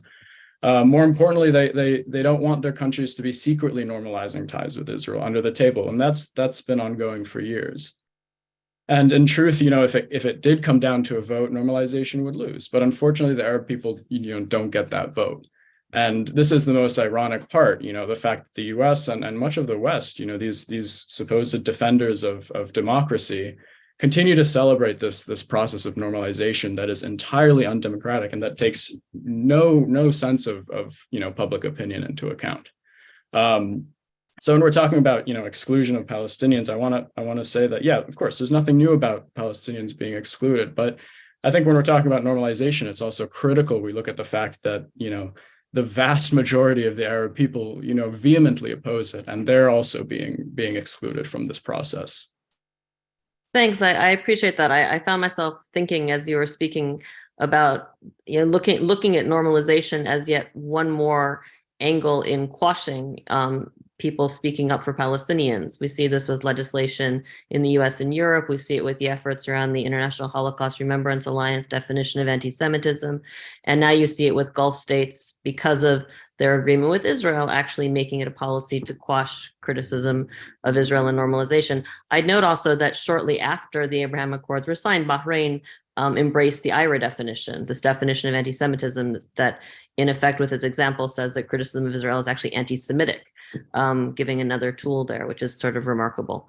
So Josh, I want to turn to you, and Josh, I should say Josh has a bad cough. So if he drops off or turns off his camera midway, that means he is coughing, and we will give him as much grace as possible because we are so grateful that he's here, notwithstanding the fact that he's not feeling great. So Josh, the Abraham Accords were framed by their backers as a key foreign policy breakthrough and accomplishment of the Trump administration. And this we saw immediately with the Biden administration. It became one of the rare Trump administration accomplishments to have been almost universally applauded and embraced by Democrats, including the Biden administration, which really, without any criticism, any context at all, says, yes, we buy on 100%. And one of our top priorities is to double down on this and strengthen it and expand it, et cetera, et cetera. So can you talk about what this has looked like with respect to the priorities of the Biden administration and how the policies that have come out of this administration in its support for the Abraham Accords align or don't align with the Biden administration's declared commitment, and here I'm quoting, to support of a two-state solution and for advancing toward a reality in which Israelis and Palestinians alike can enjoy equal measures of security, freedom, and prosperity? Thank you so much, Lara, for that question. And thank you to the Foundation for Middle East Peace and to the Arab Center for inviting me to participate in this really important conference. I appreciate the opportunity.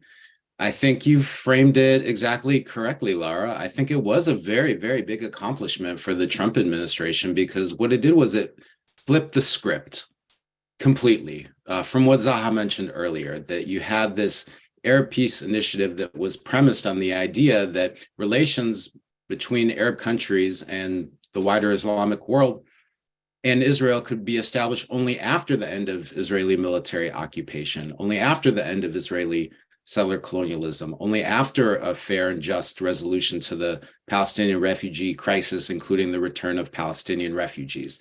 And so the Trump administration was able to flip this on its head 180 degrees in a very significant way to enable Israel to enjoy all the benefits of these established relations with these different countries without having, not only without having to end its oppression of the Palestinian people, but actually at the same time that it was intensifying its oppression of the Palestinian people, entrenching its settler colonialism and apartheid regime over the entirety of the Palestinian people. So yes, in that sense, I think it was a very significant accomplishment for the Trump administration in helping to reorient the premises of foreign policy regionally, definitely.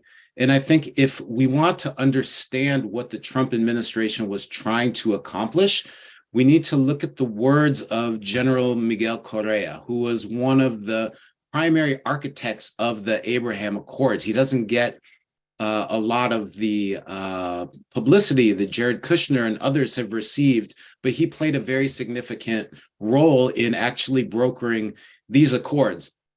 And he gave a very forthright interview to the Jewish Insider newspaper.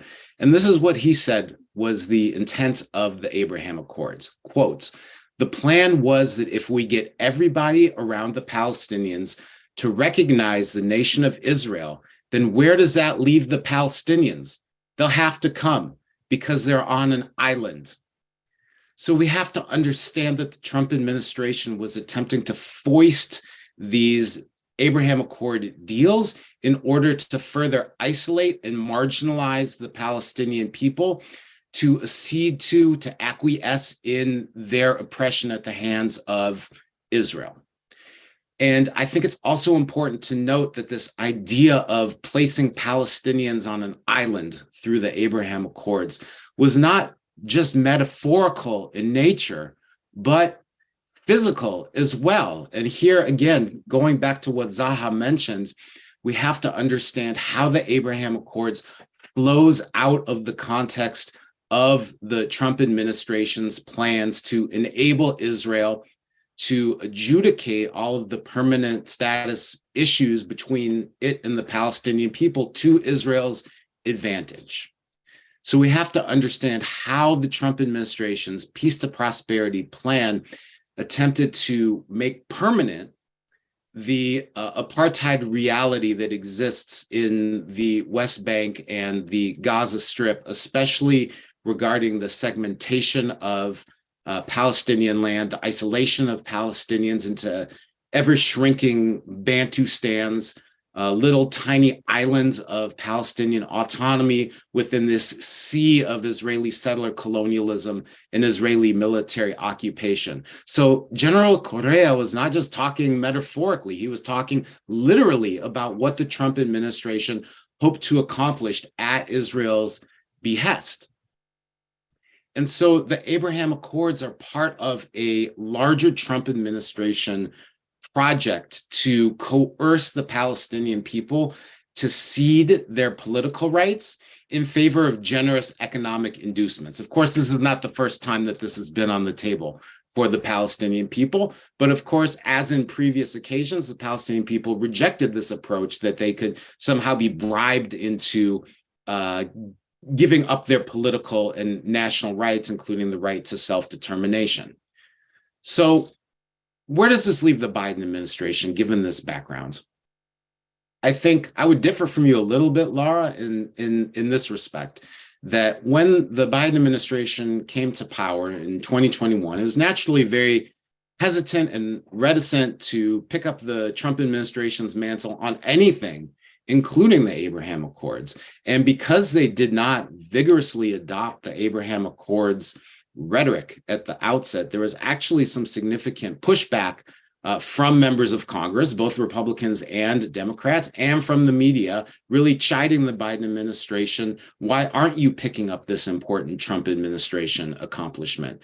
And because of that pressure, we saw that the Biden administration began to adopt the terminology of the Abraham Accords and to adopt its methodology in terms of its approach to regional relations. So while the Biden administration has said repeatedly that the Abraham Accords cannot be a substitute for Palestinian political rights, that hasn't been backed up by any tangible action to effectuate Palestinian rights.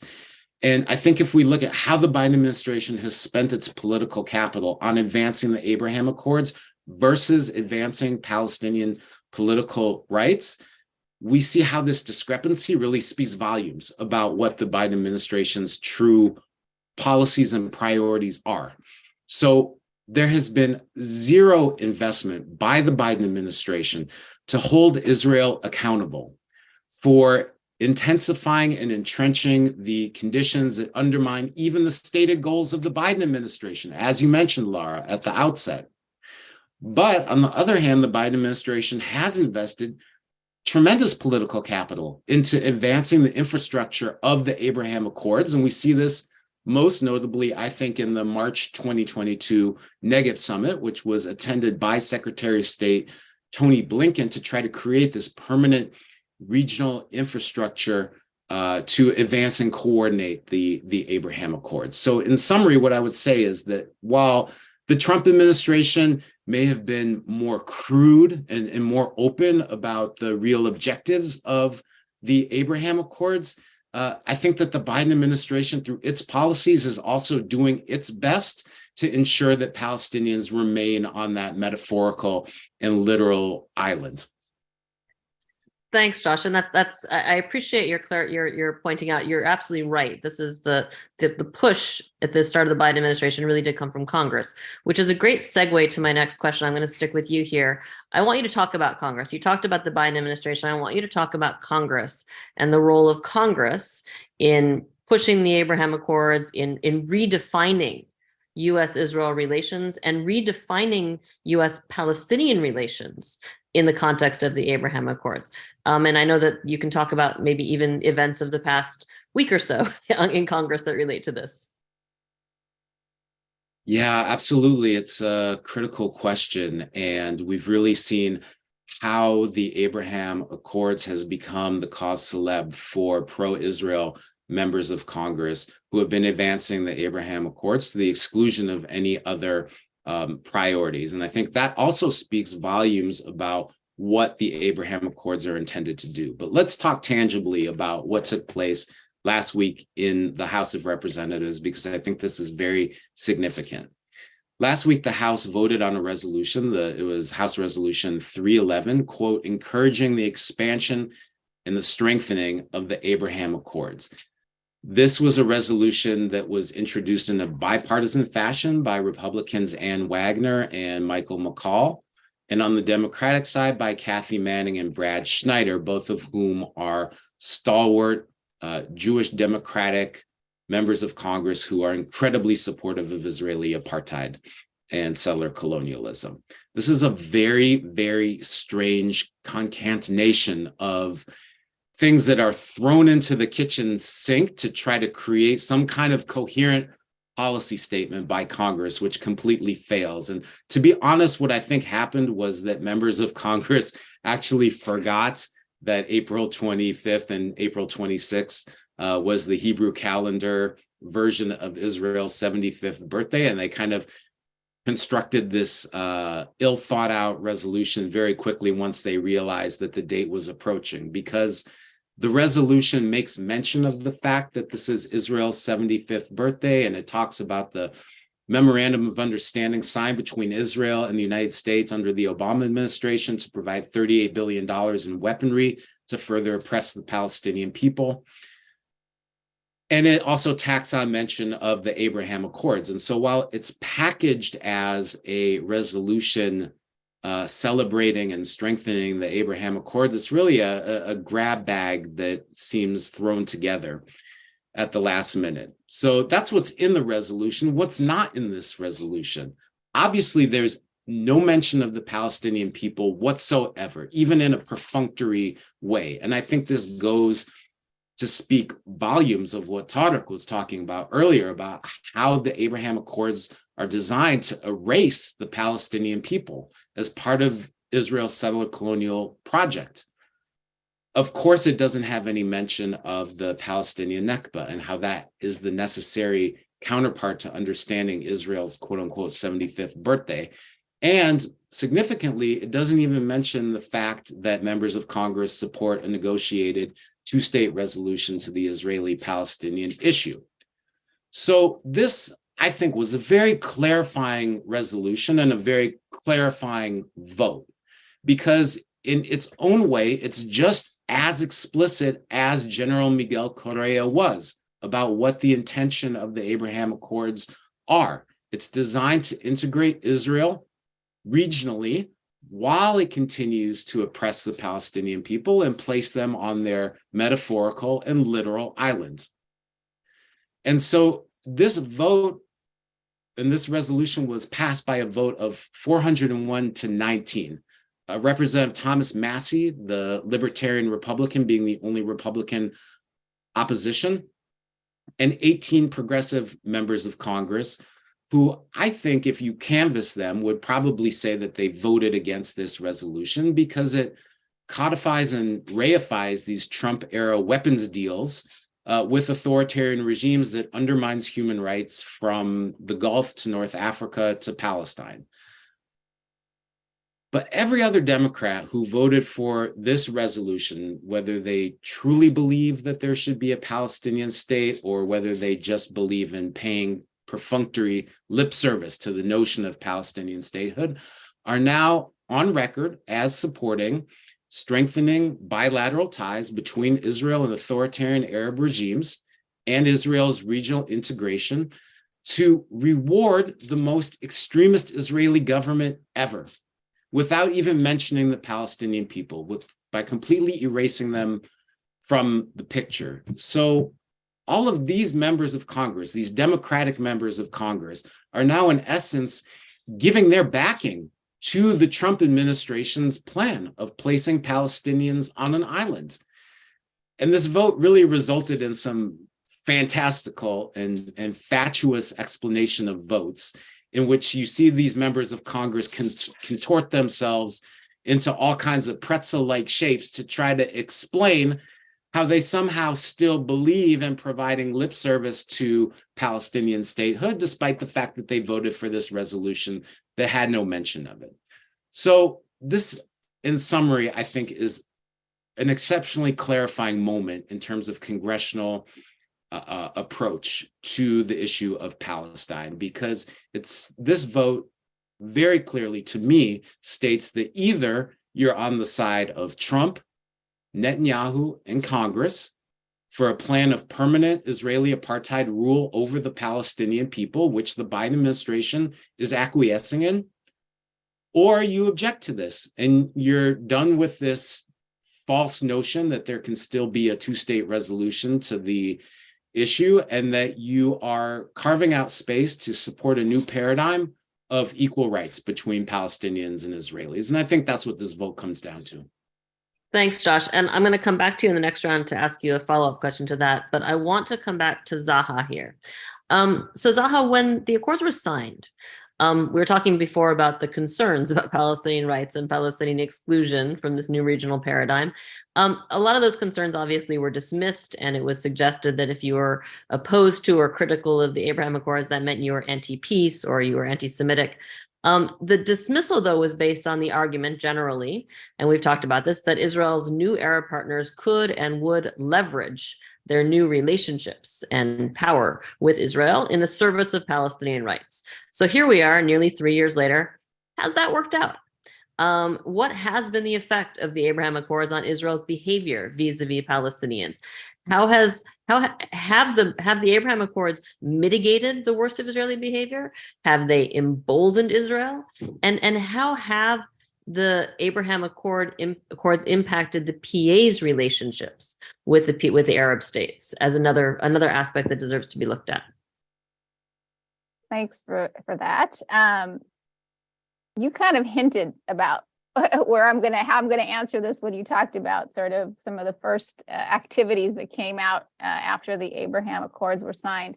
So what we have seen since the Abraham Accords isn't the leveraging of Arab influence with Israel, but what we've seen is a full court press between the U.S., Israel, and the UAE, and less so with Bahrain, to integrate Israel into the Arab Middle East socially, culturally, economically, and militarily. Very little of these efforts have benefited the Palestinians, if at all, or advanced Palestinian rights. In fact, in many cases, and particularly when we're talking about, on the economic level, the follow-on agreements have prejudiced Palestinian rights and claims because the agreements do not put any type of guardrails around the 1967 Green Line, and therefore give Israel the opportunity to legitimize its hold on the West Bank.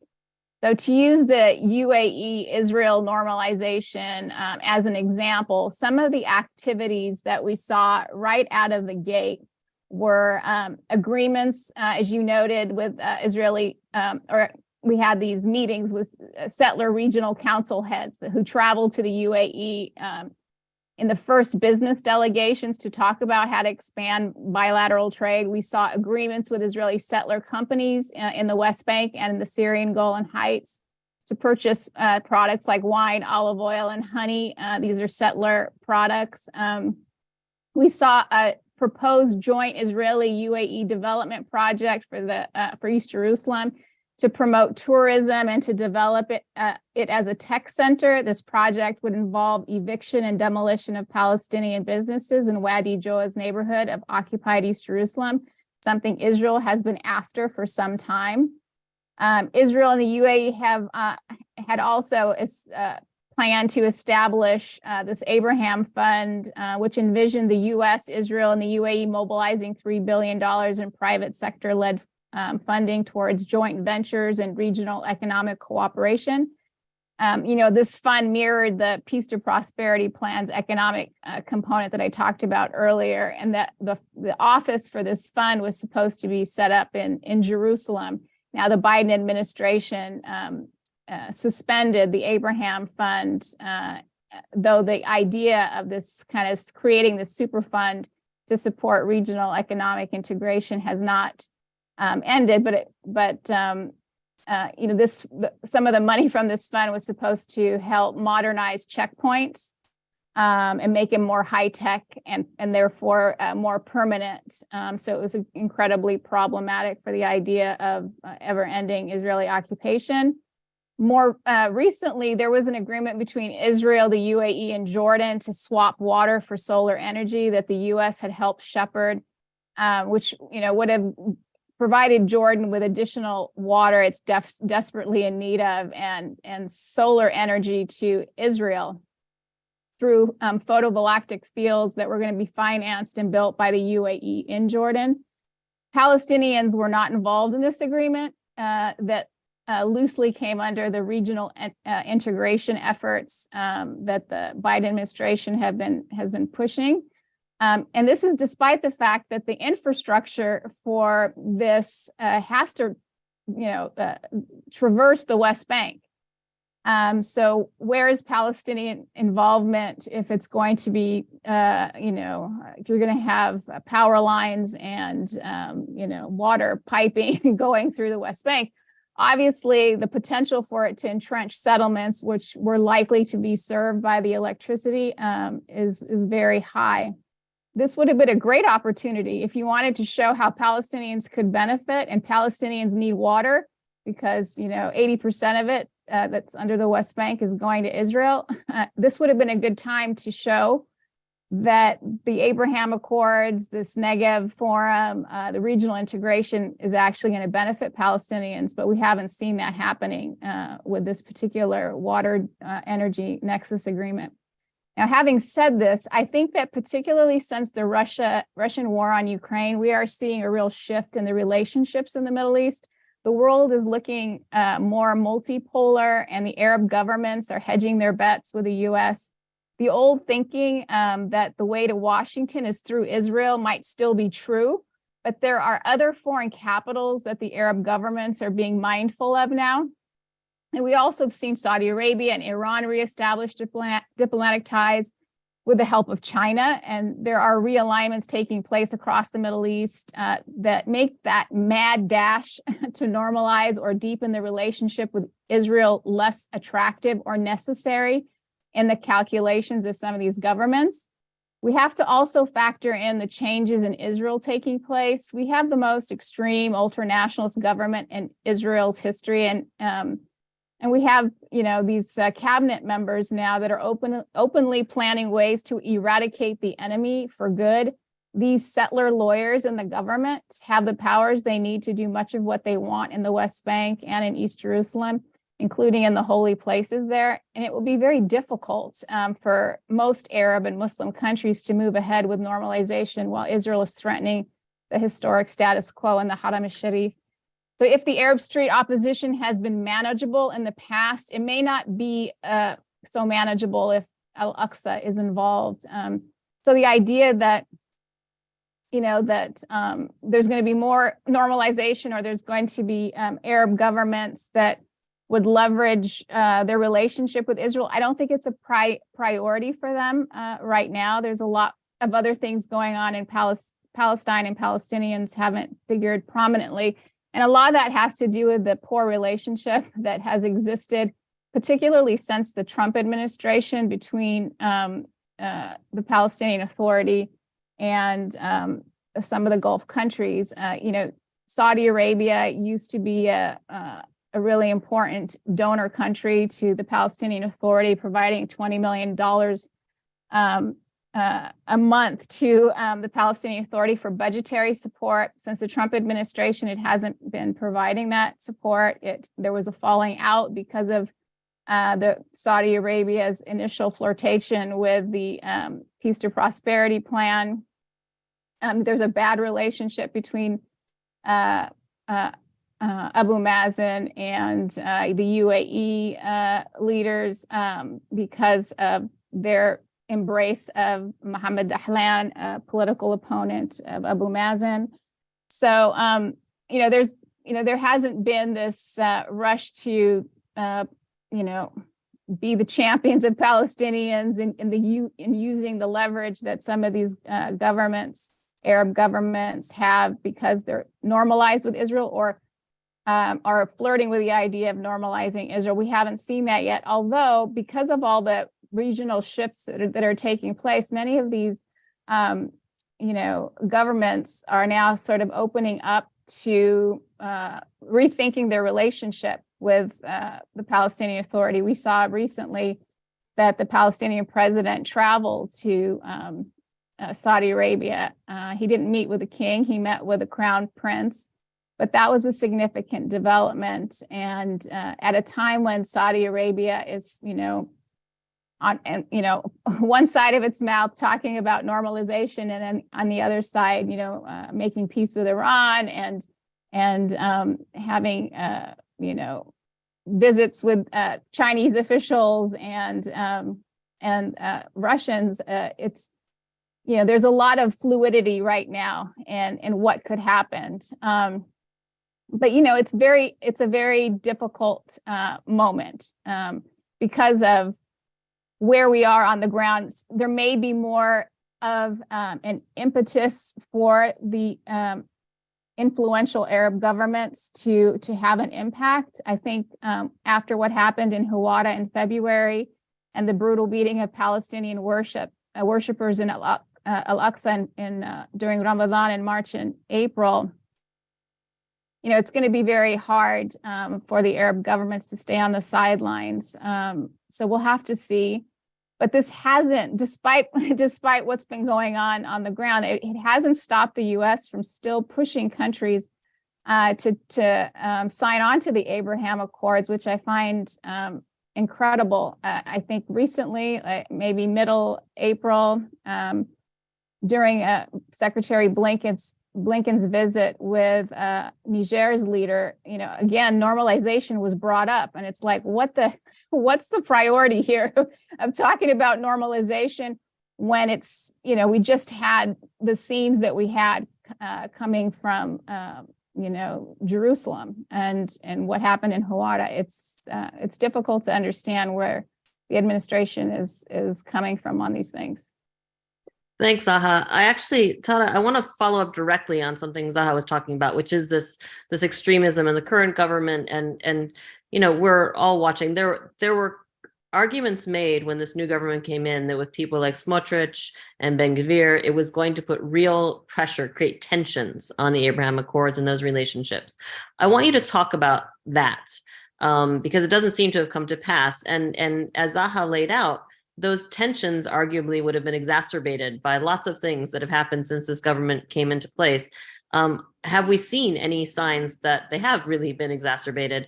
And right now, as we see this ongoing pressure for normalization with Saudi Arabia, there was an article yesterday, I think, in Times of Israel laying out all of the steps that are being taken for normalization already with Saudi Arabia, absence an agreement. Really, how meaningful is it? What the coloration of the Israeli government is politically when it comes to the commitment of these countries to maintain their self-interested positions of normalization? Yeah, I think that's a great question. So I see a relative correlation between normalization processes and the Israeli extremism that we've been seeing more pronounced over recent years, and whether that comes in the form of this normalization with autocratic Arab regimes or otherwise, because the very nature of normalization is to show essentially that Israel's actions, Israeli violations of human rights, war crimes, and so on do not matter. And that's not to say that Israel wouldn't have hurtled to the right anyways. I think that was the natural progression of a nation that's built on ethnic cleansing and settler colonialism. But I think what normalization does show is that Israel's learned that it won't be held accountable, and that's kind of helped facilitate this lurch to the right. And I think the fact that normalization has continued throughout the past couple of years is just goes to show that there's no line that Israel cannot cross. And I think that's what we've been seeing over recent years, this concurrent Israeli shift to the right, and that's accompanied with an accelerated pace of overt normalization deals. But with that in mind, I think, as you mentioned, supporters of the Abraham Accords, those who wish to cover up Israeli human rights violations and they are very worried that the election of Israel's most far-right government yet might cast some sort of shadow on the normalization process. And that's because while autocratic governments of countries like Bahrain and the UAE have all but abandoned concrete demands for Palestinian independence, like the ones we saw during the Arab Peace Initiative of 2002, they at least have to pay some sort of lip service to it, right? And so when elected Israeli leaders, not fringe members, elected Israeli leaders like Smotrich and Ben-Gvir, when they call for outright ethnic cleansing of entire Palestinian villages, or when Israeli forces storm Al-Aqsa and open fire on worshippers, that makes it a bit, to be honest, awkward to defend tightening ties between these regimes and the Israeli regime. So we saw, as you mentioned, this a bit in practice recently with Saudi Arabia, and just how many experts seemed pretty convinced that MBS was kind of itching to be the next, country to normalize ties with Israel, or at least take, significant overt steps towards it. But after Israel's latest crackdown on Palestinian worshippers in Jerusalem, it appears that that's one of the main reasons why MBS and Saudi Arabia is kind of turned off from the idea of outright normalization. Not to say that, agreements and deals continue to progress, but at least this outright and very symbolic normalization is at least on pause. That, plus other geostrategic factors, new ties with Iran, shifting influence in the region, those all factor into it as well. But I think, the distinction you made in the question, Laura, is important. The fact that, while the current Israeli regime is the most far right and vocally extremist of them all so far, every Israeli government since the country's inception has been, bent on ethnic cleansing of Palestinians, and whether or not they say it openly. So while keeping that in mind, I think it's also important to recognize that in reality, this normalization process, whether it's under the table or overt, has been ongoing for decades, regardless of what Israel has done to Palestinians and what it continues to do. And that means that Israel extremism throughout history has never really deterred these regimes from normalizing ties. And Arab governments have made these deals with Israel out of the public eye for years, despite decades of brazen violations of Palestinian rights.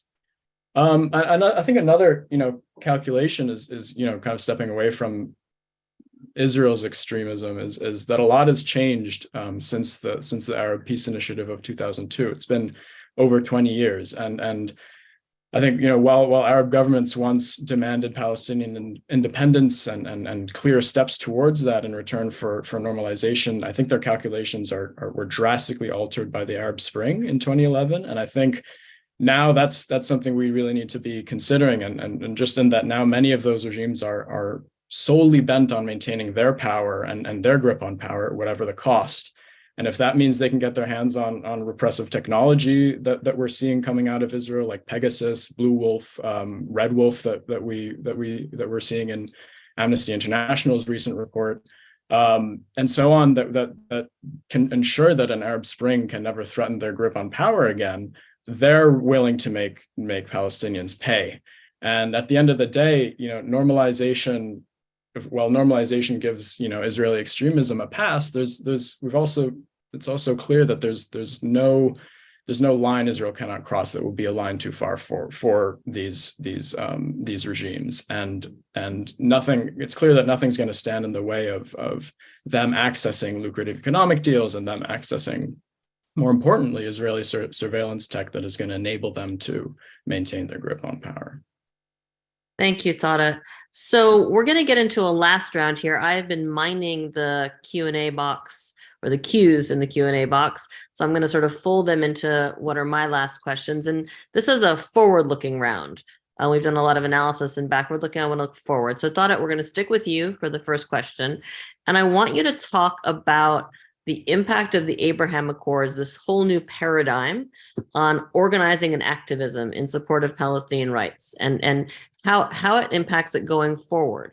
And looking at the Q&A box, the question that was posed is, assuming that it's impossible to integrate civil society voices into the accords themselves, right, to promote democratic values and human rights, because as we've established, that's not what the accords are about. How can democracy supporters and how can marginalized groups like Palestinians counter the prevailing skewed narratives?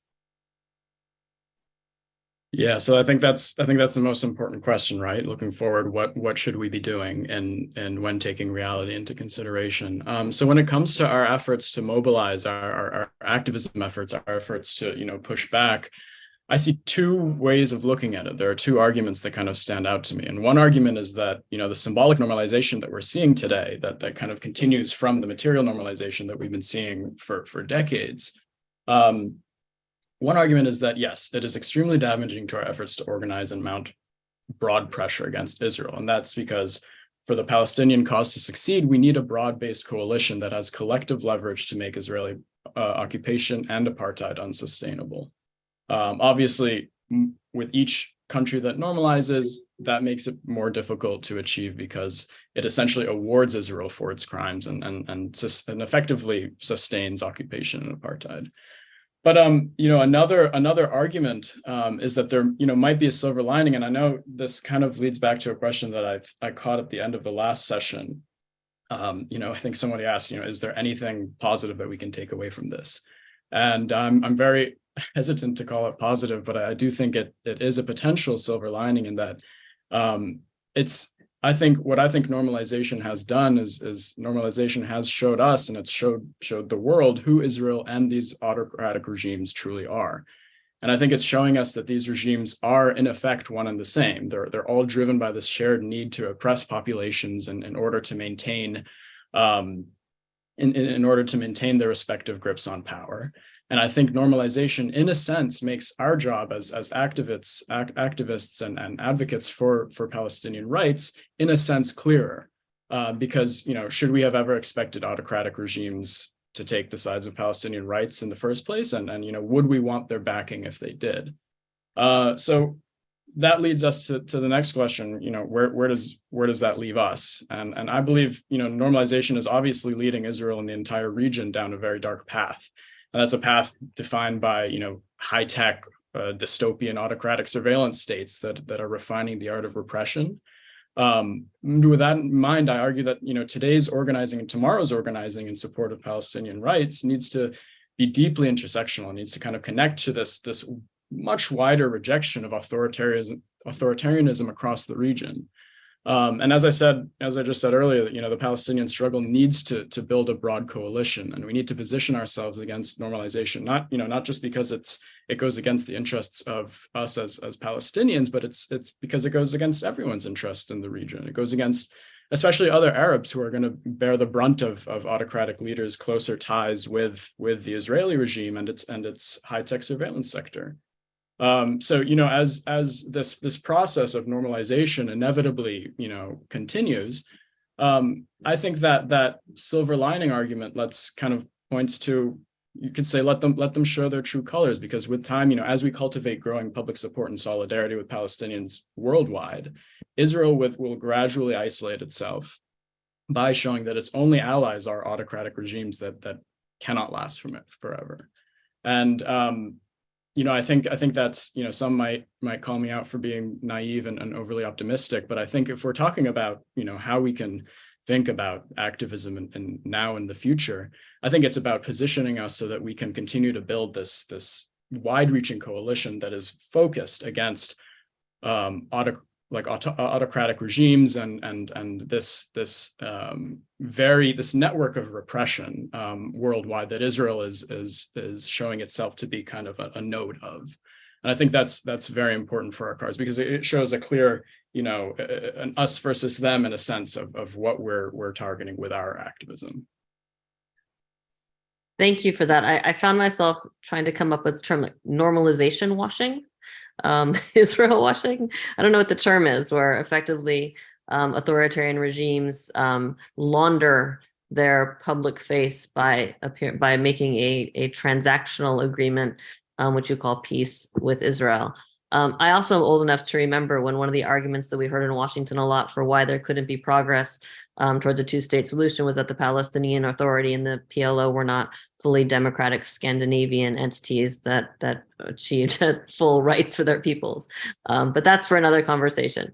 Josh, I want to turn to you, and this has come up in a few different questions in the Q&A, a version of this. So let's look at this. The Abraham Accords, and we've talked about this, and the calls to strengthen and expand them are one of the few bipartisan foreign policy priorities in Congress today.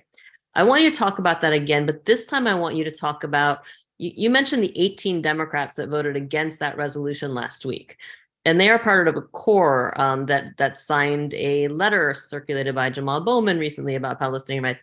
I want you to talk about the battle in Congress right now between a core of progressive members of Congress, they're all Democrats, who are refusing to not apply their values to the Palestinian cause and insisting on talking about it, and the rest of Congress, including members of their own party, who basically support or accept or even actively promote the view that any focus on Palestinian rights is anti-Semitic and anti-Israel, or one or the other, or both, and simply isn't. You're off the reservation if you bring this up. I want you to talk about where you see that today and where you see that going, and maybe link it to what we know about some of the polling in the grassroots about where Americans are on this issue.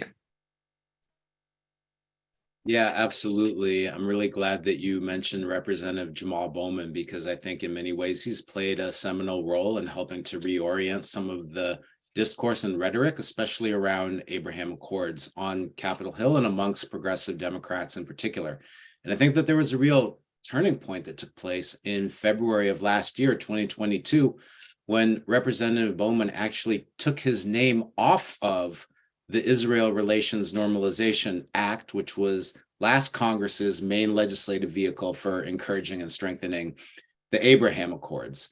So let's just step back a minute to acknowledge how rare it is for a politician to admit that they have made a mistake and to correct course. And this is exactly what Representative Bowman did. He said, when I signed on to this bill, I thought it was a good thing, but as I've learned more, I've learned about how the Abraham Accords have negatively impacted human rights throughout the region, and I made a mistake, and I'm taking my name off because it's not a good thing to reify these weapons deals. And it's so rare for a politician to do that in general on any piece of legislation. It's even more rare for a politician to withdraw their sponsorship from a bill that's being heavily lobbied for by AIPAC and by the rest of the Israel lobby. And for a first term at the time, a first term member of Congress to do this was incredibly brave and bold and a principled stance to take. And I wish that more politicians in this country would do something similar to Representative Bowman and really seek to better understand the legislation that's put forward in front of them, and to recognize that, you know, what AIPAC's pushing in their talking points, it's not reality, and it has to be judged against a standard based on principles of human rights and dignity and equality. So I just really want to lift up that really seminal action that he took. And I think you can see how that action he took has translated into further initiatives that he's taken that you mentioned at the outset of your question, Lara. Last month, he and Senator Bernie Sanders led 14 members of Congress, which I know is not a huge number, but it's still a significant number, in a letter to the Biden administration saying that there has to be more than just empty rhetoric, empty promises, and empty words behind your policy pronouncements, that there has to be tangible consequences for Israel's ongoing defiance of even the very, very limited policy objectives that the Biden administration has put into place, that there has to be accountability for Israel violating on a daily basis in a systematic way all of the laws that are in place in the United States that are supposed to prevent the commission of human rights abuses with US weapons. So we can see this type of progressive, principled policymaking as an outgrowth of the rejection of the Abraham Accords framework. And we can see this also as an example of the type of bold leadership that progressive members of Congress are providing in Congress and have been providing for several years. It's really doing, I think, an incredible amount to challenge very stale paradigms that have existed on Capitol Hill for decades that bear no relationship to reality today, by helping to redefine the discourse and take things out of this exclusionary model where all we're talking about is what's in Israel's security interests, and talking about what's in the human rights interests of the Palestinian people, what's in the interest of the self-determination of the Palestinian people. And this, I think, is a really fundamental break from the traditions, the bipartisan traditions that we've seen on Capitol Hill for so many decades. Now, this progressive principled leadership that we're seeing on Capitol Hill, rejecting the Abraham Accords, Trump, Netanyahu methodology of attempting to place the Palestinians on a metaphorical and literal island, is also a reflection of the fact that we've seen vast positive changes in public opinion toward the issue of Palestinian rights in recent years. I'm not going to steal the thunder of Professor Telhami, who I'm sure is going to talk in much more detail about this in the next session, and who has done really path-breaking and phenomenal public opinion research that has powered a lot of these findings. But we've seen it time and time again. Excuse me for a second.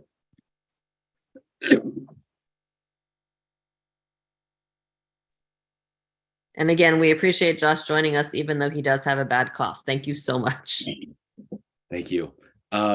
We've seen this time and time again in all of the polling that has borne out the fact that Democrats overwhelmingly support the idea of one secular, democratic, equal state should a two-state resolution become impracticable. We've seen huge amounts of support amongst Democrats for the idea of engaging in campaigns of boycott, divestment, and sanctions against Israel to promote Palestinian human rights, especially amongst those who know and have heard of and understand what the Palestinian Civil Society BDS call is. We've seen huge, overwhelming support in Data for Progress public opinion polling showing that the vast majority of Democrats, and even the vast majority of all Americans of all political affiliations, support the idea of placing conditions on weapons transfers to Israel based on strict adherence to human rights standards. And we've also seen most recently public opinion polls that show that more Democrats sympathize with the Palestinian people than with Israelis, and that a plurality of Democrats consider Israel to be inflicting apartheid against the Palestinian people. These are truly, truly revolutionary transformations in public opinion that we've seen in recent years. Because if you look back just 20 years ago, just one generation ago, your political affiliation had no predictive value in terms of your opinion toward Israel and the Palestinian people. In other words, 20 years ago, Democrats and Republicans alike were overwhelmingly supportive of Israel's military occupation, settler colonialism, and apartheid rule over the Palestinian people today. And the fact is that that's simply not the case anymore. So these progressive members of Congress who are taking these bold, principled stances are definitely to be commended for their initiative, but we also need to view them as being responsive to the base of where their political parties are at. And I think that in upcoming weeks, especially, we will see a whole lot of new and bold congressional initiatives that will allow these progressive members of Congress and even liberal members of Congress to start taking more and more principled and bold stances. Thank you for that. That's the most optimistic thing so far today. Zaha, I want to give you the last word on this, which is, if you don't want to talk the whole time, that's fine. But I've got a couple of questions I want to lay into you. We've got some questions from the chat as well. So I first want to quote you. I love quoting people to themselves.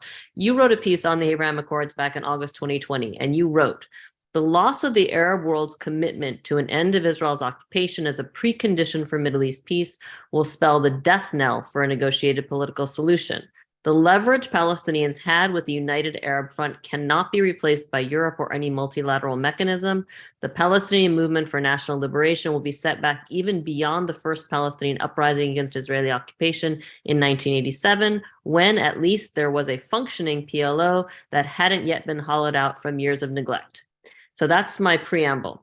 Now, question number one, how have the past 2 years impacted that analysis? Do you have thoughts on that? Second, and this comes directly from the Q&A, can you talk about why Arab leaders saw the Abraham Accords as something they wanted to jump onto, to break that consensus for years, that united front? What did they see? Why did they see it as advantageous? And has it paid off? Has it delivered for them? And then the last question, which I think is a really good one, And it comes up in almost every conversation I have about the Abraham Accords. In the chat, someone actually quoted Tom Friedman and said, Tom Friedman has argued some of the best outcomes in the Middle East take place as a result of big players doing the right things for the wrong reasons. And given that the Abraham Accords are a fact, is there any way that these can be leveraged now to benefit the Palestinians? So with that, I give you as much time as you want to finish this, but we do need to stop at 12. I won't take that long. It isn't actually fun for the one who wrote it to have their words put back to them, especially when there's predictions involved. But I will say there was a lot of unexpected things that have happened in the last 2 years. I mentioned them earlier. We had this Russian aggression against Ukraine, the geopolitical shifts, the regional realignments.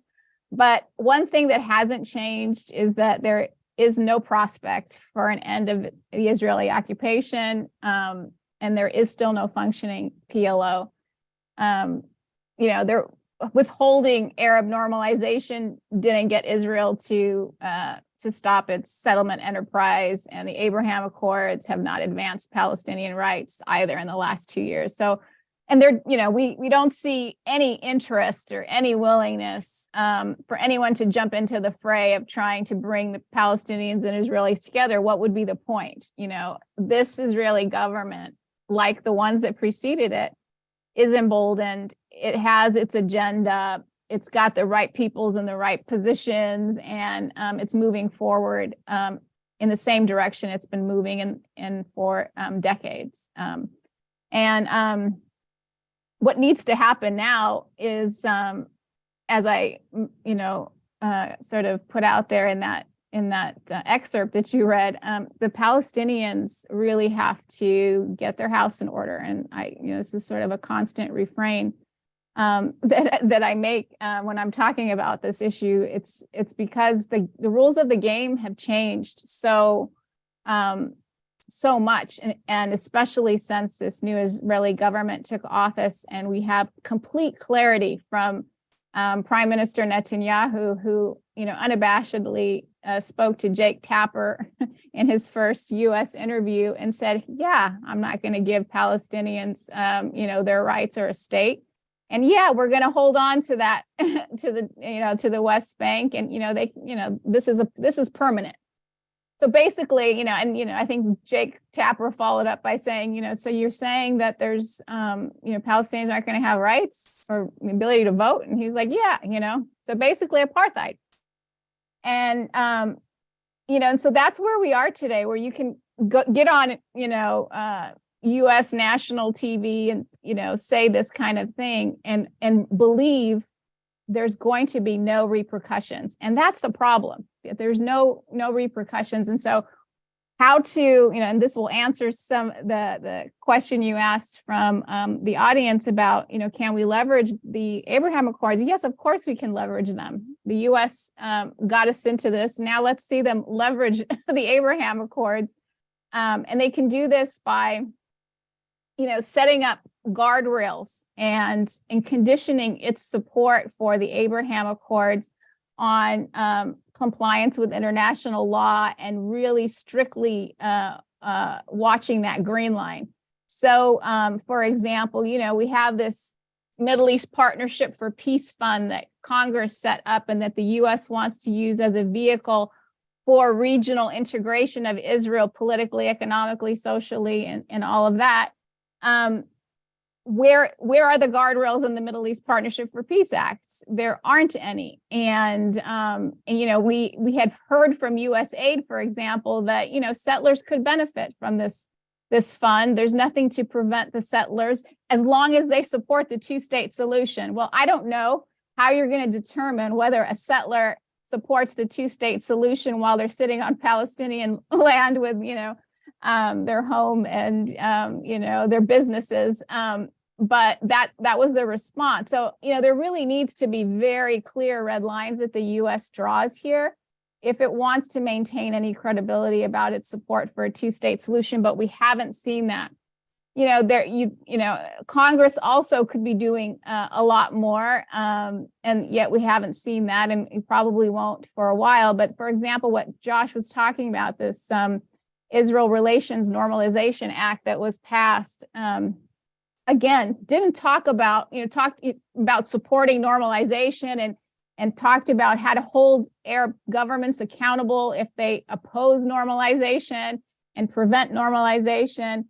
There was nothing in there about protecting the two-state solution and how to do that, or protecting Palestinian rights and making sure that there, that support for regional integration and normalization wasn't going to be used to entrench Israeli occupation.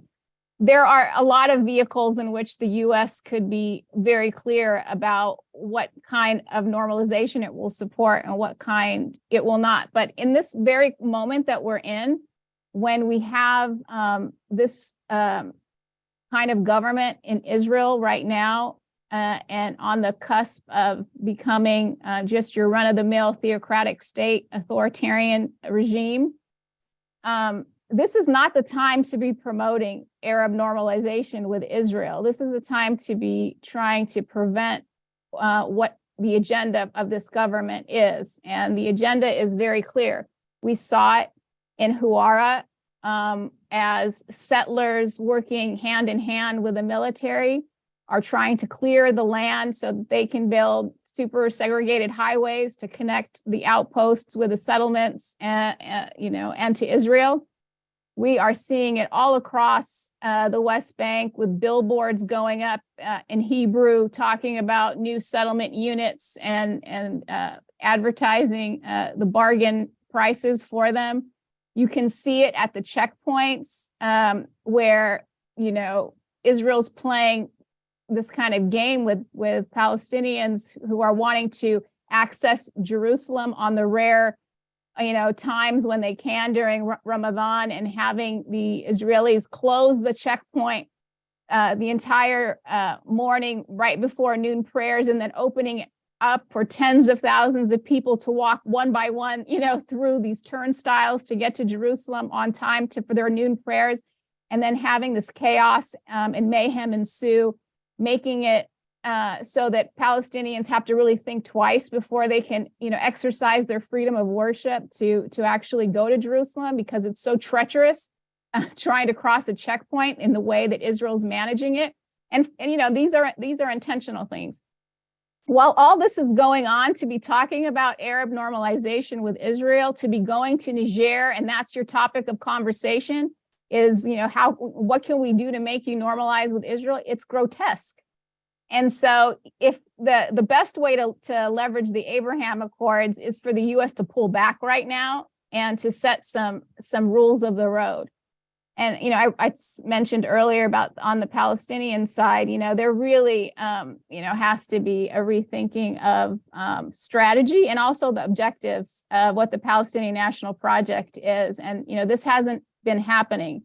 And it needs to happen. But there is some hopeful signs, and I just wanted to reference one that, I've noted, and that's with the a December convening by members of the PLO, members of the PA, and pretty much the spectrum of Palestinian NGOs. Their representatives got together and started to think about sort of, where do we go from here? Where do we go after apartheid, when you have this Israeli government and the trend lines that we're seeing within Israeli politics? And so what came out of that was this resolution that I think is pretty historic, because it was endorsed by the PLO and it was put on the PLO website, which basically de-emphasizes the two-state solution, and instead it recognized the right of the entire indigenous Palestinian people, that's a quote, to its, quote, national territory. And this is a significant departure from the usual PLO reference to the pre-June 4th, 1967 Green Line with East Jerusalem as its capital. The resolution also demanded, equality for Palestinians in the 1948 areas, which referring to Israel proper. and it directed governments, parliaments, and political parties in the Arab world and globally, and regional organizations and the African Union to adopt boycott, divestment, and sanctions against Israel. So essentially, the PLO, along with civil society, has agreed on something, and it's asking the Arab world and others to reject the Abraham Accords and the associated U.S. champion Negev Forum.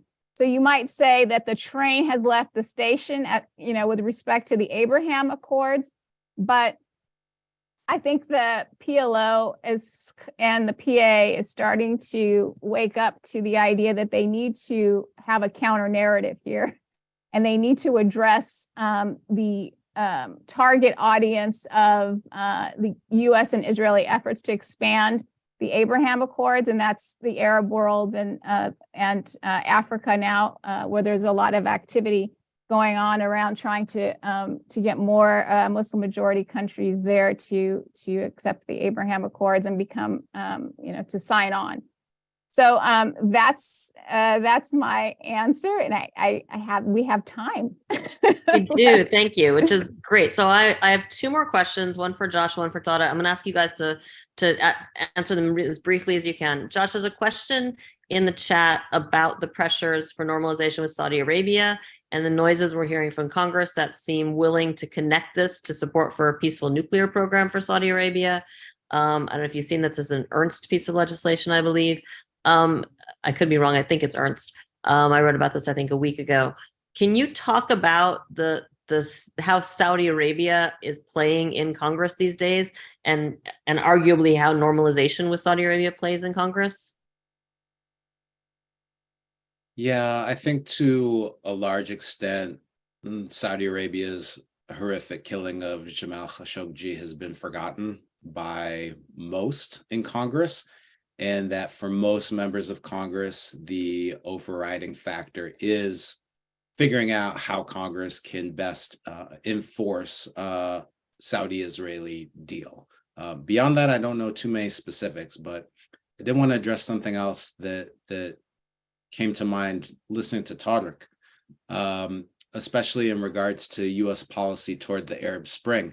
It made me think that maybe I was being a little bit too harsh on Trump as being the originator of this policy of placing Palestinians on an island. And I'm thinking back to the Obama administration's policies toward the Arab Spring, and especially the speech that President Obama gave, I believe it was at the State Department in 2011. It was a very bifurcated speech where he dealt with the Arab Spring on the one hand and Israeli-Palestinian issues on the other hand, and completely separated them, as if Palestinians also weren't rising up for their rights for freedom and democracy. Now, today that speech is mostly remembered for the fact that President Obama made a very anodyne, vanilla reference to Israel having to withdraw to the 1949 armistice lines and all the fake hubbub that arose due to his reiteration of longstanding U.S. policy in that regard. And let's be clear about something. The Obama administration's response to the Arab Spring was not principled in any way. It was incredibly arbitrary. No, arbitrary is not the right word. It had a certain logic to it. The logic was this, that where there were regimes with which it was easy to demonize them and to be viewing them as traditionally hostile to U.S. foreign policy, like Syria, like Libya, etc., it was very easy for the Obama administration to support the Arab Spring in those countries. However, when you looked to Egypt or Bahrain or more traditional U.S. allies in the region that were similarly experiencing this Arab Spring, the Obama administration was hesitant, mealy-mouthed, unprincipled, unclear in where it was going. So this, I think, was another way of placing Palestinians on an island, literally and metaphorically, by President Obama saying at the time that Palestinians did not have democratic rights and freedoms for which they were fighting, but rather any aspirations that Palestinians had needed to be subordinated to the peace process, right? And in no other country that President Obama addressed did he qualify the obtaining of human rights and democracy and freedom as he did in the Palestinian case. So I think that that was like a forerunner of some of the more extreme things that the Trump administration did. Thanks. That's really helpful. All right, Tara, you have like a minute and a half. There's a couple questions in the chat about the standing up to authoritarian regimes that are making these deals with Israel, and the sort of the tension between that and the fact that the PA is not a particularly democratic regime itself. Can you offer some thoughts on that in 1.5 minutes? Yeah, I think 1 minute. Yeah. So I think of course, I think a lot of the work that we do as activists and advocates for Palestinian rights also entails calling out the Palestinian Authority for being a miniature version of other autocratic regimes across the region. And I don't think we should separate calling out the PA from calling out these same regimes, because they share that same innate drive of policymaking for the sole sake of maintaining a grip on power. I don't want anyone to think that we don't spend time calling. I think, one of the more recent pieces I wrote was criticizing Mahmoud Abbas and his empty legacy. And so I think it's really critical in our process of building this broad-based coalition against authoritarianism worldwide, is to lump the PA into these autocratic regimes, because that's what it is. And I think it's very critical that we identify them as so as we build this broad-based regime. And I think that's the only way that we can, we can maintain legitimacy for our calls. Thank you. And that is a perfect length answer. And I think it's a really great way to tie up the session. I want to thank the panelists, Zaha, Tara, and Josh. This was a terrific discussion, and thanks to the audience for really excellent questions that I think enriched the discussion tremendously. Apologies if we didn't get to your questions, but thank you for listening and for submitting them. And please remain online for our final session, which is going to be titled Toward a U.S. Policy for a Just and Democratic Peace, which will begin in 1 minute.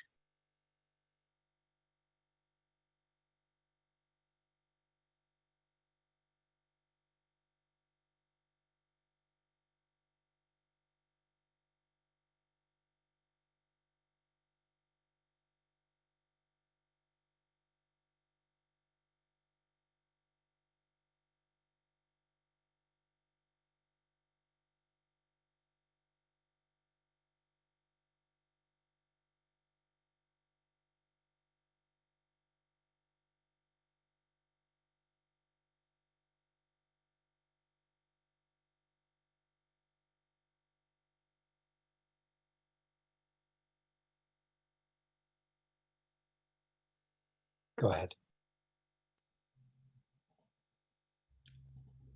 Good afternoon and welcome, everyone. Thank you all for being with us today and sticking through this really enriching and extensive program. Thanks to all those who have contributed in our panels today. My name is Youssef Munayer. I'm a non-resident senior fellow at Arab Center, Washington, D.C., and it is my pleasure to host the final session of today's conference, a conversation with Shibli Talhami titled Toward a U.S. Policy for a Just and Democratic Peace. Shibli Talhami is the Anwar Sadat Professor for Peace and Development at the University of Maryland and a non-resident senior fellow at the Brookings Institution. In addition to his teaching, he's been active in the foreign policy arena, where he served as an advisor to the U.S. mission to the United Nations, as an advisor to former Congressman Lee Hamilton, and as President Obama's United States Special Envoy for Middle East Peace. And also as a member of the U.S. delegation to the trilateral U.S.-Israeli-Palestinian Anti-Incitement Committee. He's written prolifically on this issue and has also served on the U.S. Advisory Group on Public Diplomacy for the Arab and Muslim world, and has co-drafted several Council on Foreign Relations reports on U.S. public diplomacy. Dr. Talhami is also a friend and a mentor, and I'm very glad to be able to chat with him today. He's graciously agreed to answer some questions at the end of this session, so I asked you to submit them using our Q&A feature here on the chat, as you've been doing, and you can also submit them via email as well. for those who are not on the Zoom call by sending them to events@arabcenterdc.org. Welcome, Shibli, and thank you so much for being with us this afternoon. Well, thanks. It's a pleasure. Thank you for hosting me. I just wanted to correct one thing. I was not the special envoy of President Obama's in the Middle East. I advised Senator George Mitchell, who was then the envoy to the Middle East.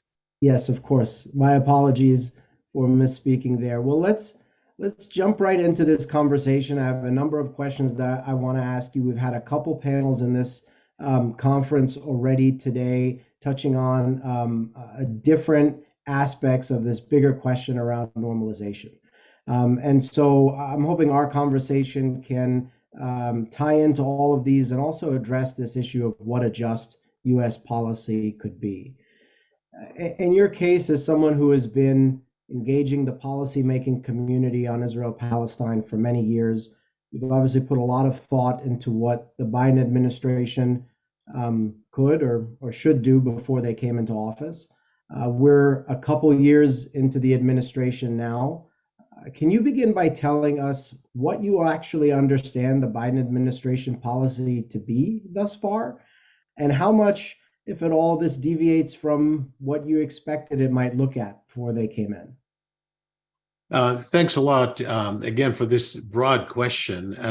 And those of us who obviously follow American policy in the Middle East honestly didn't expect a great deal from the Biden administration when they came to office. And the reason for it is not so much that we thought Biden would be any different than many other presidents, but looking at where we were as the United States of America at home and abroad, this was not going to be a burning issue. And to be fair, we knew Israelis are divided and Palestinians are divided.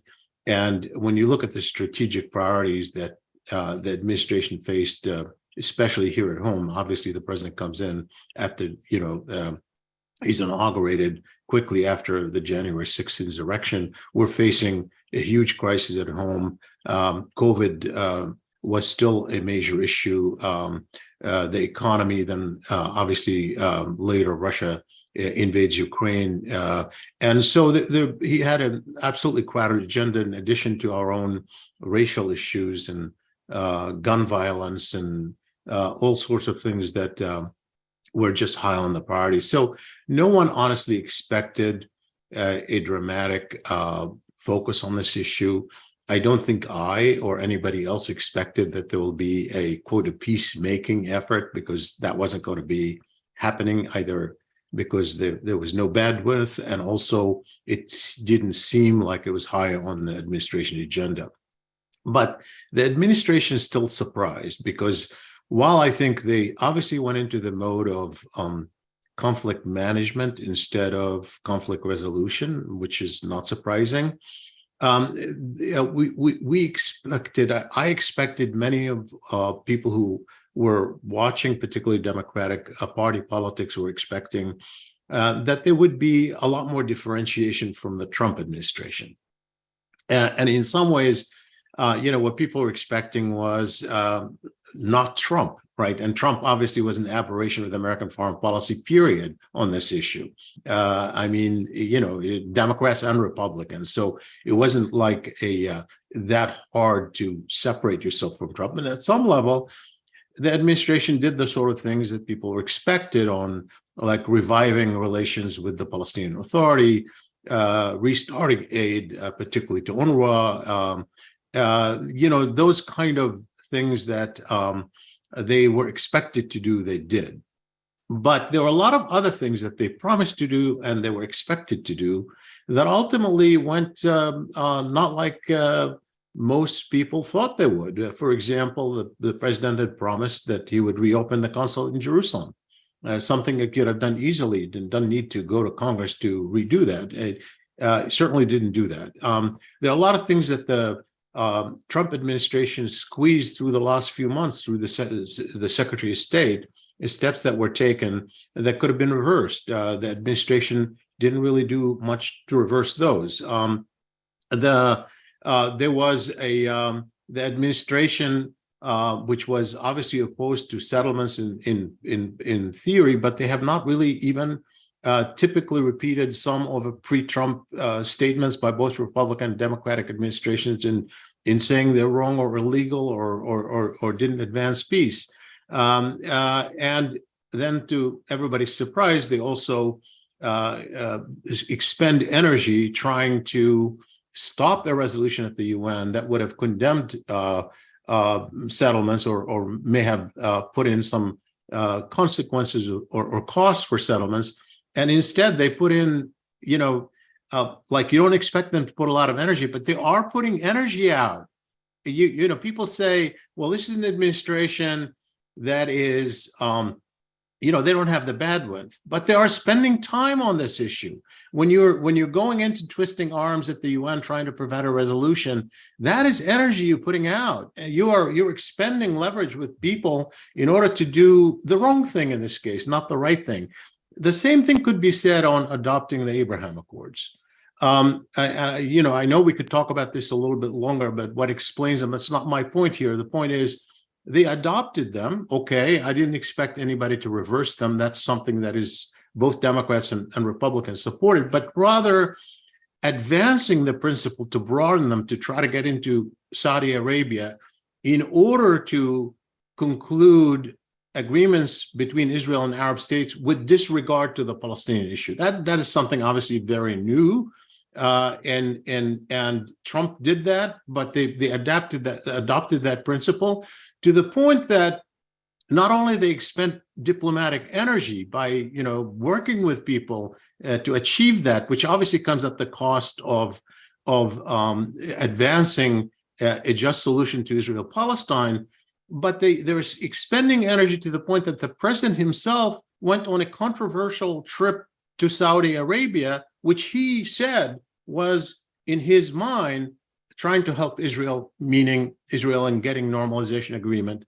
And obviously with the policy, which was clearly trying to be personal in preventing Benjamin Netanyahu from coming to office, as if that was really the main obstacle to peace between Israel and the Palestinians, he was reluctant to criticize policies under the previous government that were not in harmony with American interests, and in fact were not supported by the Democrats, to the point that in the May 2021 Gaza war, he was reluctant to criticize Israeli attacks on Gaza that most Democrats, certainly public opinion polls that we've done, but even his colleagues in Congress were critical of, and he was not prepared to do so. In that sense, it was a bit of a surprise, and which has sent a lot of us thinking about, what is driving the Biden administration policy? Is the president himself taking a position that is at odds and everybody's just following through? Is this an autopilot policy? Is this, going to shift, given that we have been finding out in public opinion polls, like the Pew public opinion poll, the Gallup public opinion polls, my own public opinion polls, that show that Democrats have shifted, they've become more critical of Israeli policy, more sympathetic with the Palestinians, looking at the issue through the prism of social justice. And yet the president himself has been still pursuing a different policy. And Democrats recognize that, because in the polling, you find that most Democrats say the president is more pro-Israel than they are. Thank you for that, Shibli. Yeah, trying to understand exactly what's driving Biden administration policy is, I suppose, the million-dollar question these days. And you touched on public opinion polling, and I definitely want to ask you about that, as well as the Abraham Accords that you mentioned, and we'll get to those in a little bit. But I wanted to ask you first about a recent article that you co-authored in Foreign Affairs on this issue of a one-state reality. And you and your co-authors call for several policy shifts for Washington to take when it comes to Israel and Palestine. Can you walk us through what those shifts that you call for are, why you think this is the right time for these shifts to happen, and what implications you expect to come from them? Well, thanks first of all for raising that question, because it wasn't just that article, but as you know, we the four of us, Mark Lynch, Michael Barnett, Nathan Brown, and I published an edited book at the same time, and this was actually time to come out with the book that included a number of really excellent scholars and analysts, including you and Laura, so the two people who participated, but fantastic scholars, mostly political scientists, to help us, through this issue, which at the time, 4 years ago when we started, we're grappling in what is Israel-Palestine, because we knew that there was a kind of we as scholars, when we look at Israel-Palestine, we're seeing something very different from the public discourse, certainly the policy discourse in Washington. And our aim was to try to figure out, how do we describe it as social scientists? What is it? We didn't actually have an answer when we started.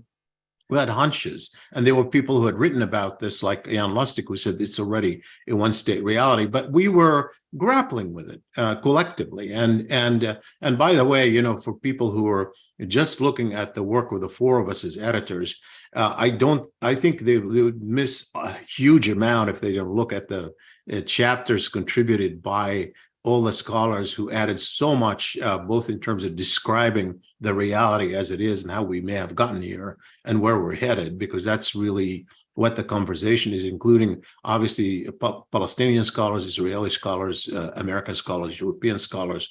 It's a very strong volume, and I encourage people not to limit themselves to the article. But to walk you through kind of our argument, particularly about policy. The first question is, what is Israel-Palestine?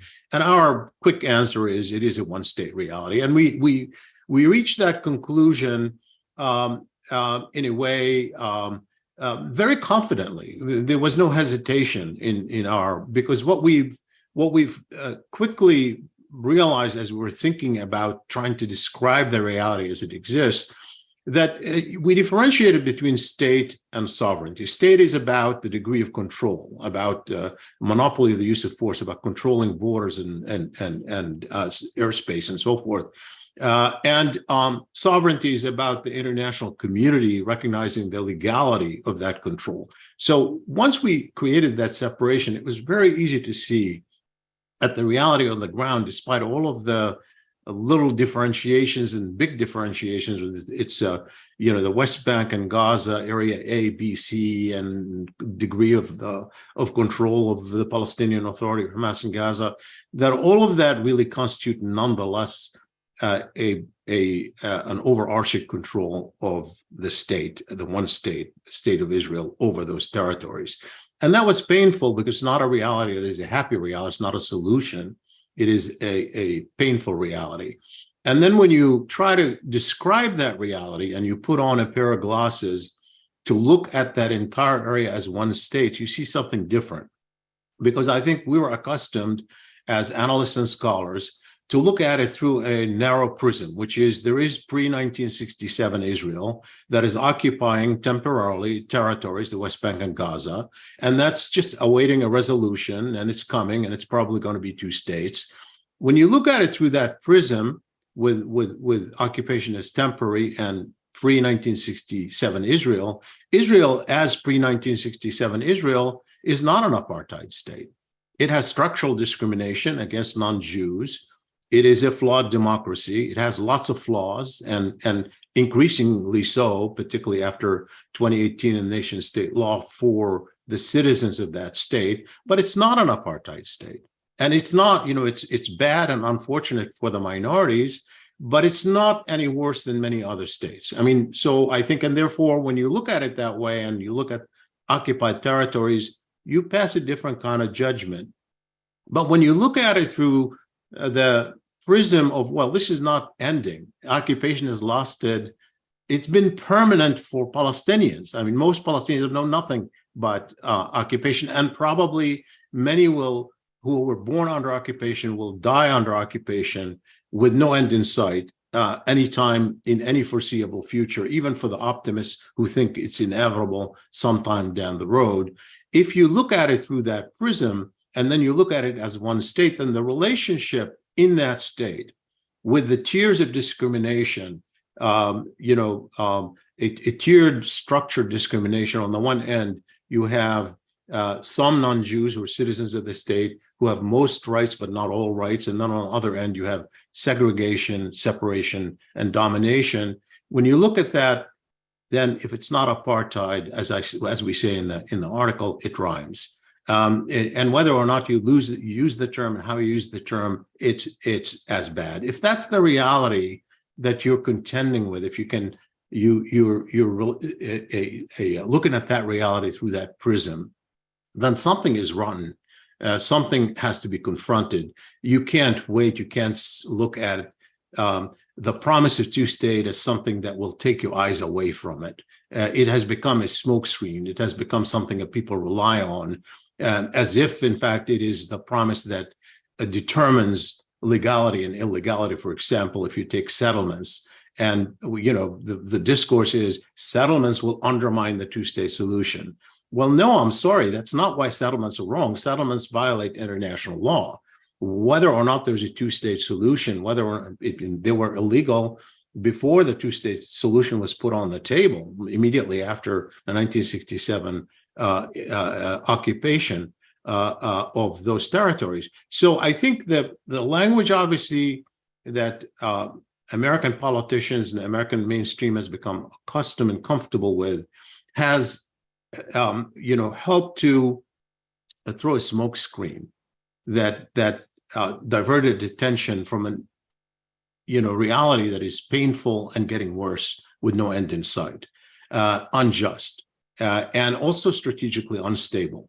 I mean, both on both sides of the equation.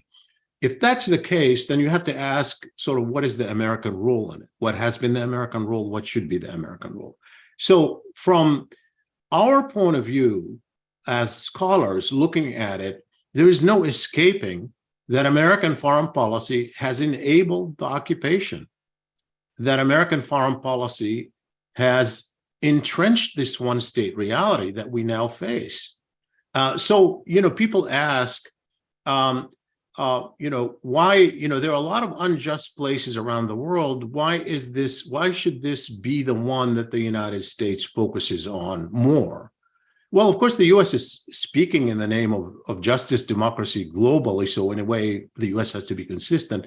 But there is a uniqueness here that is, in no other place has the United States been partly responsible, or maybe even to a large extent responsible, for the reality that we now face.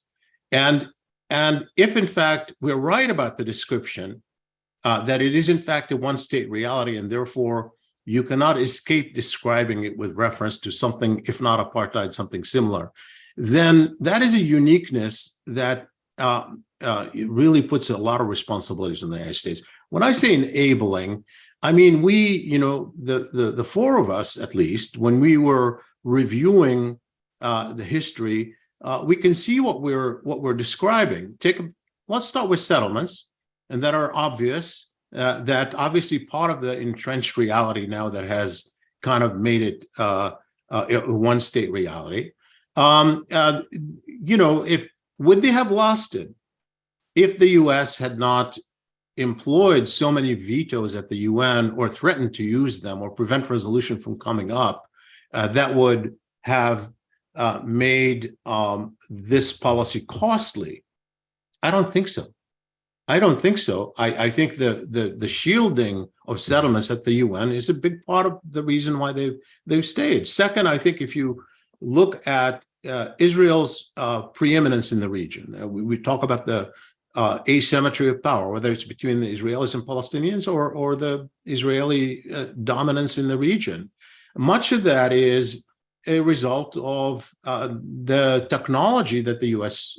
gives to Israel and the intelligence sharing that leads to obvious advantages for Israel that, again, gives it confidence to hold on to the territories that are shifting. And then take the peacemaking with Arab states. All the agreements that were done between Arabs and Israel have been really more focus on the U.S. There were agreements with the U.S., not with Israel, intended to win the U.S. not to win Israel. Without the American role and the diplomacy and the economic costs that were paid for those agreements, there's no way they would have been achieved. And those agreements have, by and large, bypassed the Palestinian question, again, empowering those in Israel who said, you can have your cake and eat it too. So if you look at all of that total, there is no question that American policy, often inadvertently, I don't mean that American politicians were trying to create the one-state reality. I don't mean that many were not well-meaning. I mean, whatever the purposes, whatever reasons, whatever was driving American foreign policy, the net result was that that policy helped entrench the one-state reality that we now face. And for that reason, there's an enormous responsibility on the U.S.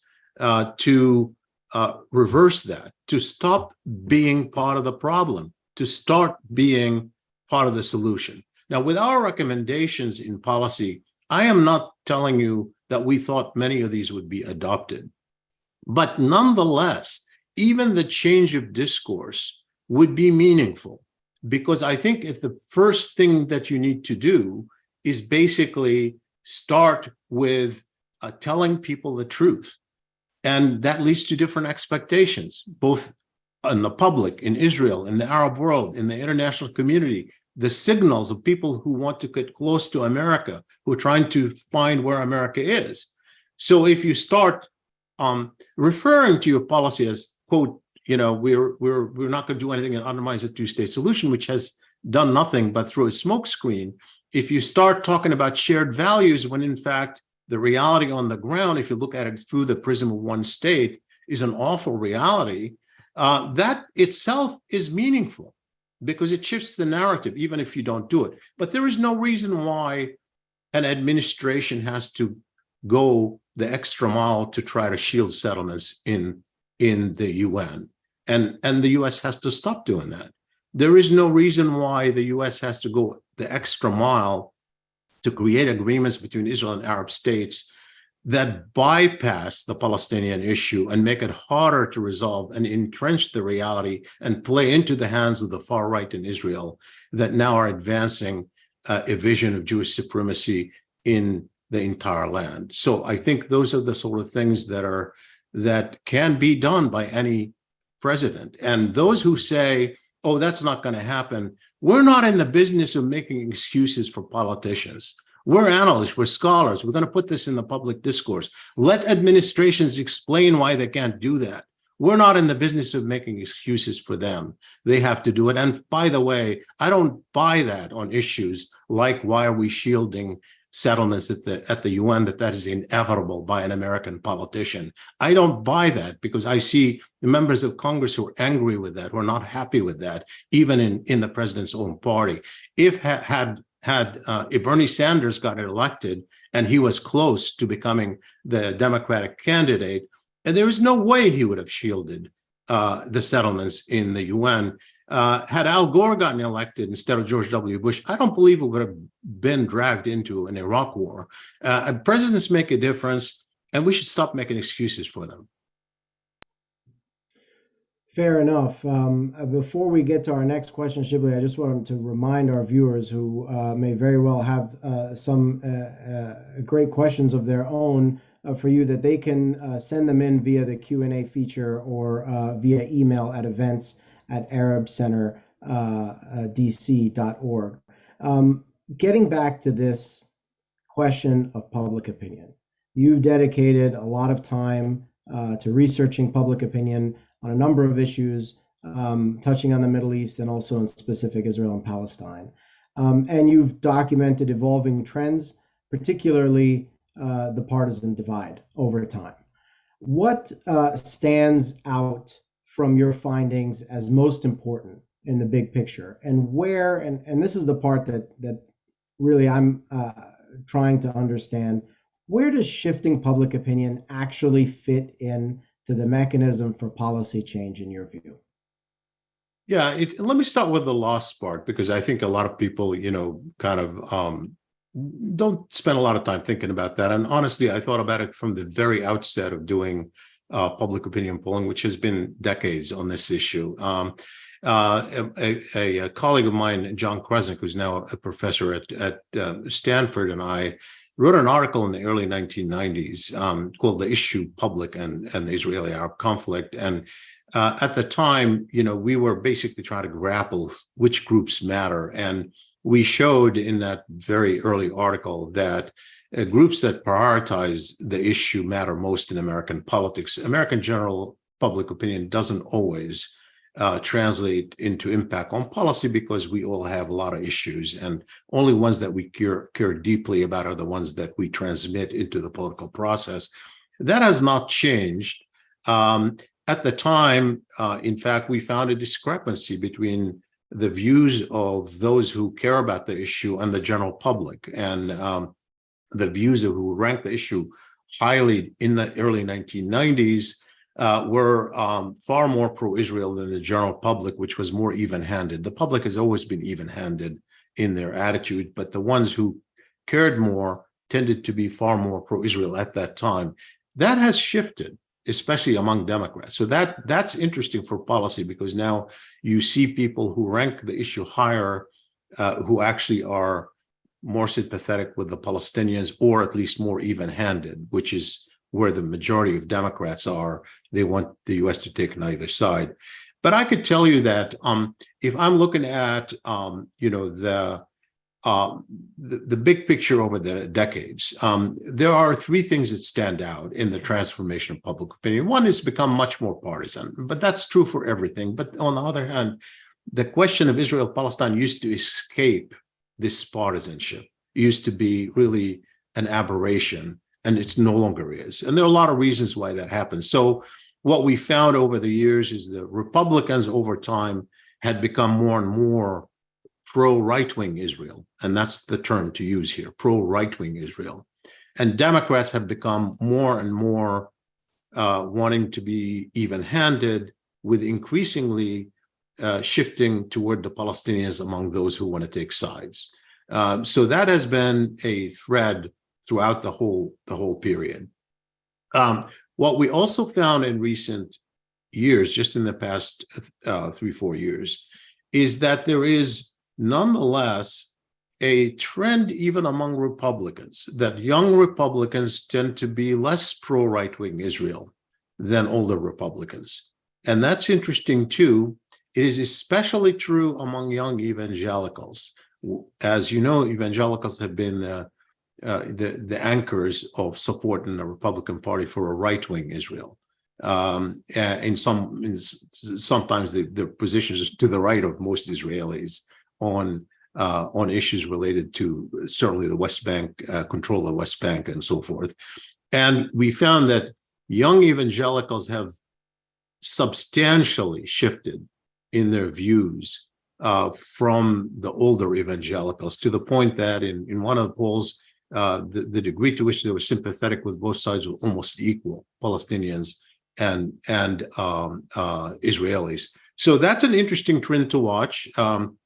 It's still overwhelmingly the Republicans want the U.S. to take Israel's side. Overwhelmingly, and very few want to take the Palestinian side. That had, still the case, but there is an interesting trend there that might take years to pay.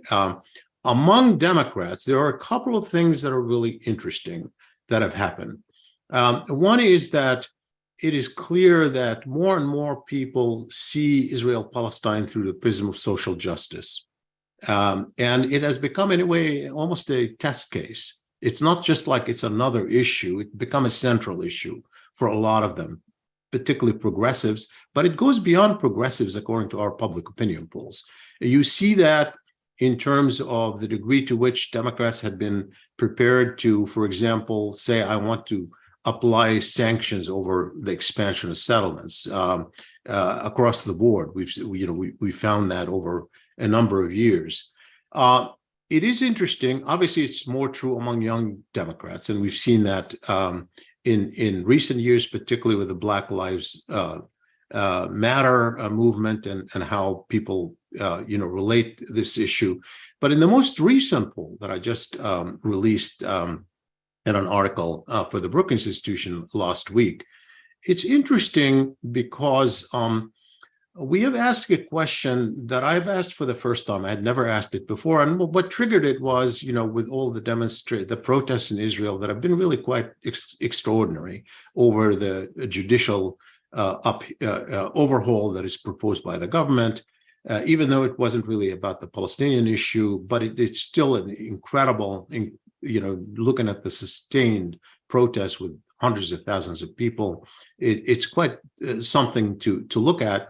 And I was just thinking about, how do Americans see the Israeli democracy? I'd taken that for granted. So I asked a question, which is Israel a vibrant democracy, a flawed democracy, a state with restricted minority rights, or a state with segregation similar to apartheid? We gave them those four choices, or I don't know.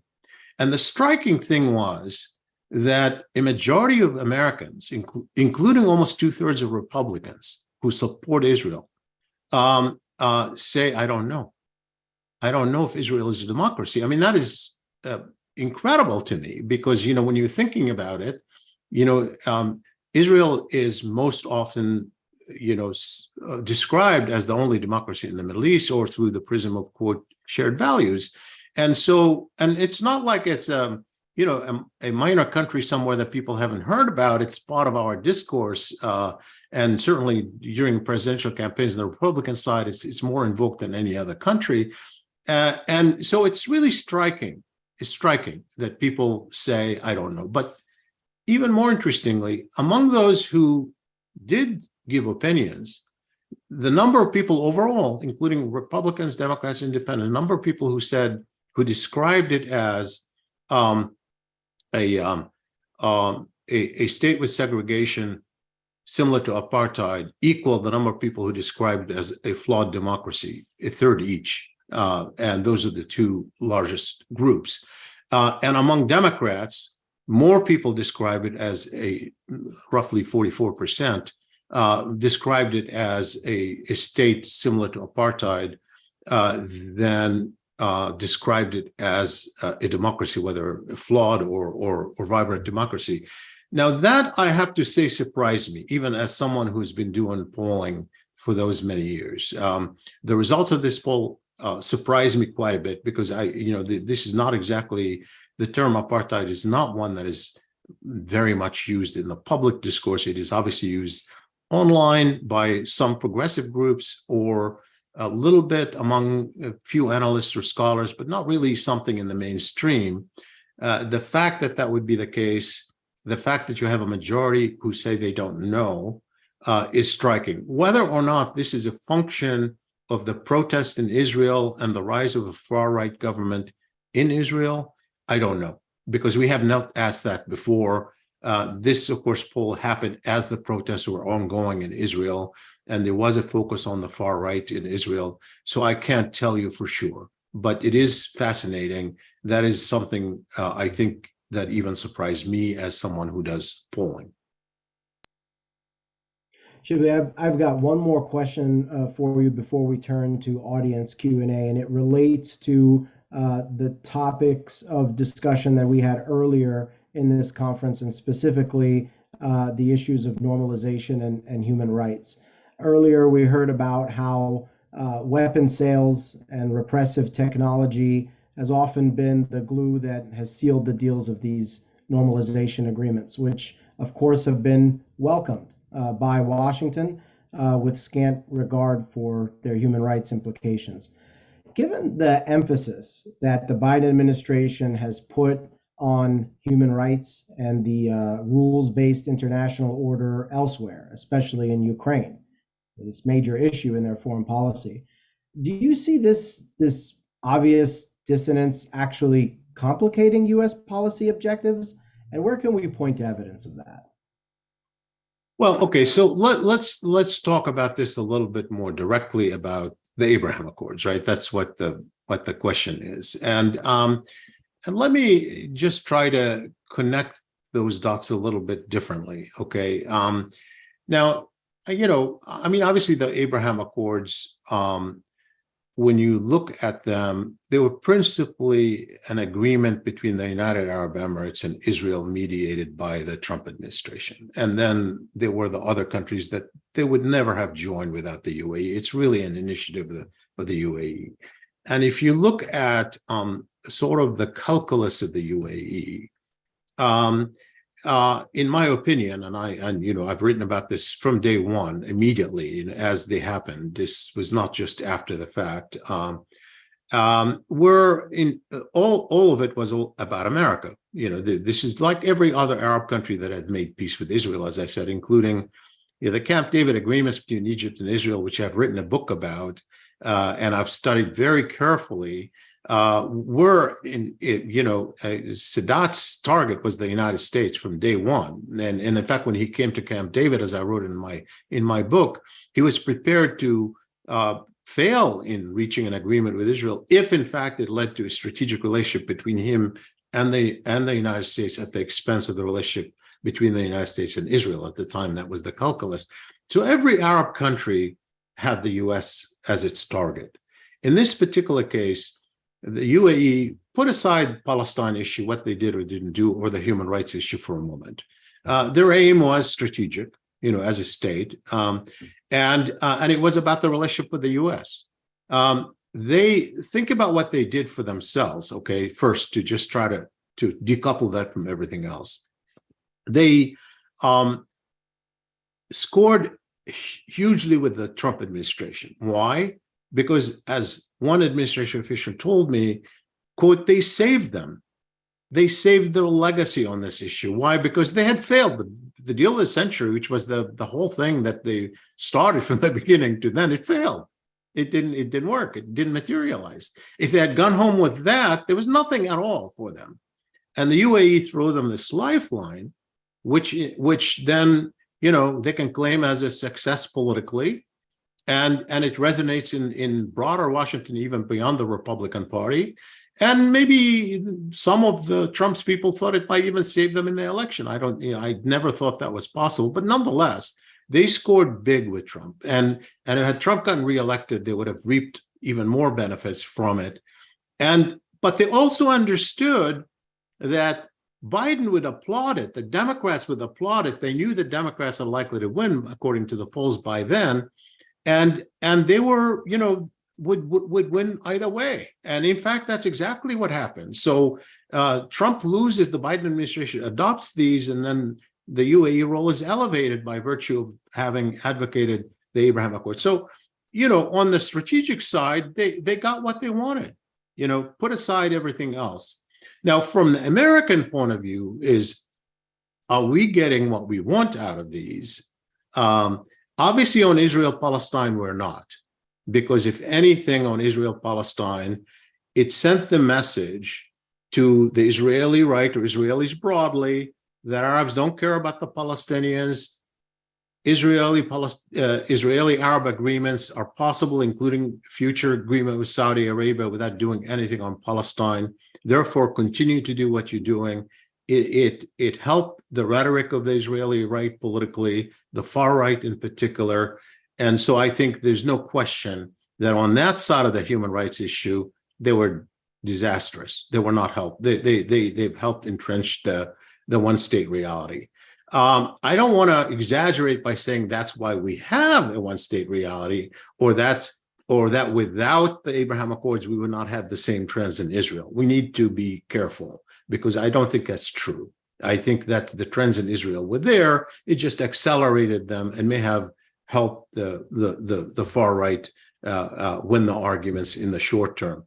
On human rights broadly, in all honesty, I am not sure how the official accords, helped more than what was happening. These regimes were already cooperating with Israel without these official agreements.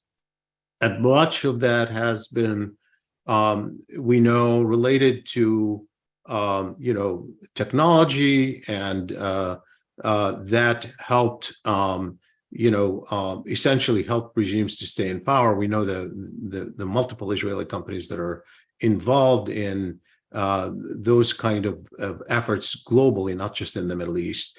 So whether or not this particular agreement has helped further bolster that trend that was already in place, maybe. I don't think that that's really the principal reason. But I think there's what is really frustrating is that in the American push to have these agreements, the U.S. is not focusing on those other human rights issues and putting them lower in the priorities for no obvious reason. Why would this become the top priority? Why would the effort of concluding agreements between Israel and the Arab states that weaken the prospect of just peace between Israel and the Palestinians, why would that be a priority if it means pushing downward the priorities of human rights beyond that? Thank you very much for that, Shibli. I do want to turn now to questions from our audience. And we're going to start with one that comes from David Mack. He asks if you can give us a sense of what sort of feedback you've received around the Foreign Affairs article and the book that you co-edited, and if you can share anything about feedback from officials or policymakers.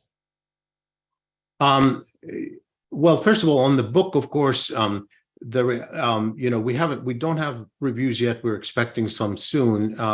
Those who of course react first are the ones who are likely to like it. So we've been getting a lot of very positive reviews about the book and lots of invitations to do book talks. We've done some here in Washington at GW, the University of Maryland, Brookings, but we've also done one at Princeton, Harvard, Columbia, and we have a lot more coming for the fall. A lot of demand for programs and podcasts and things of that sort. So there's a lot of interest in the theme. With the Foreign Affairs article, yes, there's been a lot of interest, and in fact, so much interest that the Foreign Affairs is publishing a response package in the next issue of Foreign Affairs that includes commentary about our articles and our response to the commentary about our articles. So it has generated exactly what we were hoping to generate a debate, to create a movement within the policy community and the analysts. And we understood that there will be people who will take issues with us. This is not, it took us a while. We had to struggle ourselves to reach conclusions. All four of us come at it from people who have supported two-state solution and embraced the process in the 1990s and beyond, trying to advance that idea. And we still, we're in principle, all four of us, in principle, people who, if we were offered a genuine two-state solution tomorrow, we would advise Israelis and Palestinians take it, meaning two sovereign states that are at peace with each other, that are democratic, side by side. It's a pragmatic world that people have. Any equitable solution, whether it's two states, confederation, one state with equal citizenship, that is something that that we expect. So most of the communications with us has been positive. Obviously, in the social media, you're going to find people who are going to be dismissive or even racist in the way they react, even though I don't know why, given the diversity of all four of us. But nonetheless, there were some legitimate criticism. Part of the criticism is people who thought that we were advocating an outcome or calling on the U.S. to advocate an outcome, which we don't. We want the U.S. not to be part of the problem. We want the U.S. to reject the reality as now exists that is obviously unjust and unsustainable and must be rejected, and the U.S. to not be an enabler, not to be part of the problem, to start being part of the solution. We don't have a path that we're offering for a solution. In fact, we're pessimistic about the short term. So our reaching that conclusion is not a happy one at the moment. But nonetheless, a lot of people who are saying we're advocating this solution or something along these lines, which was So it's either a misunderstanding of people who just wants to use that as an argument.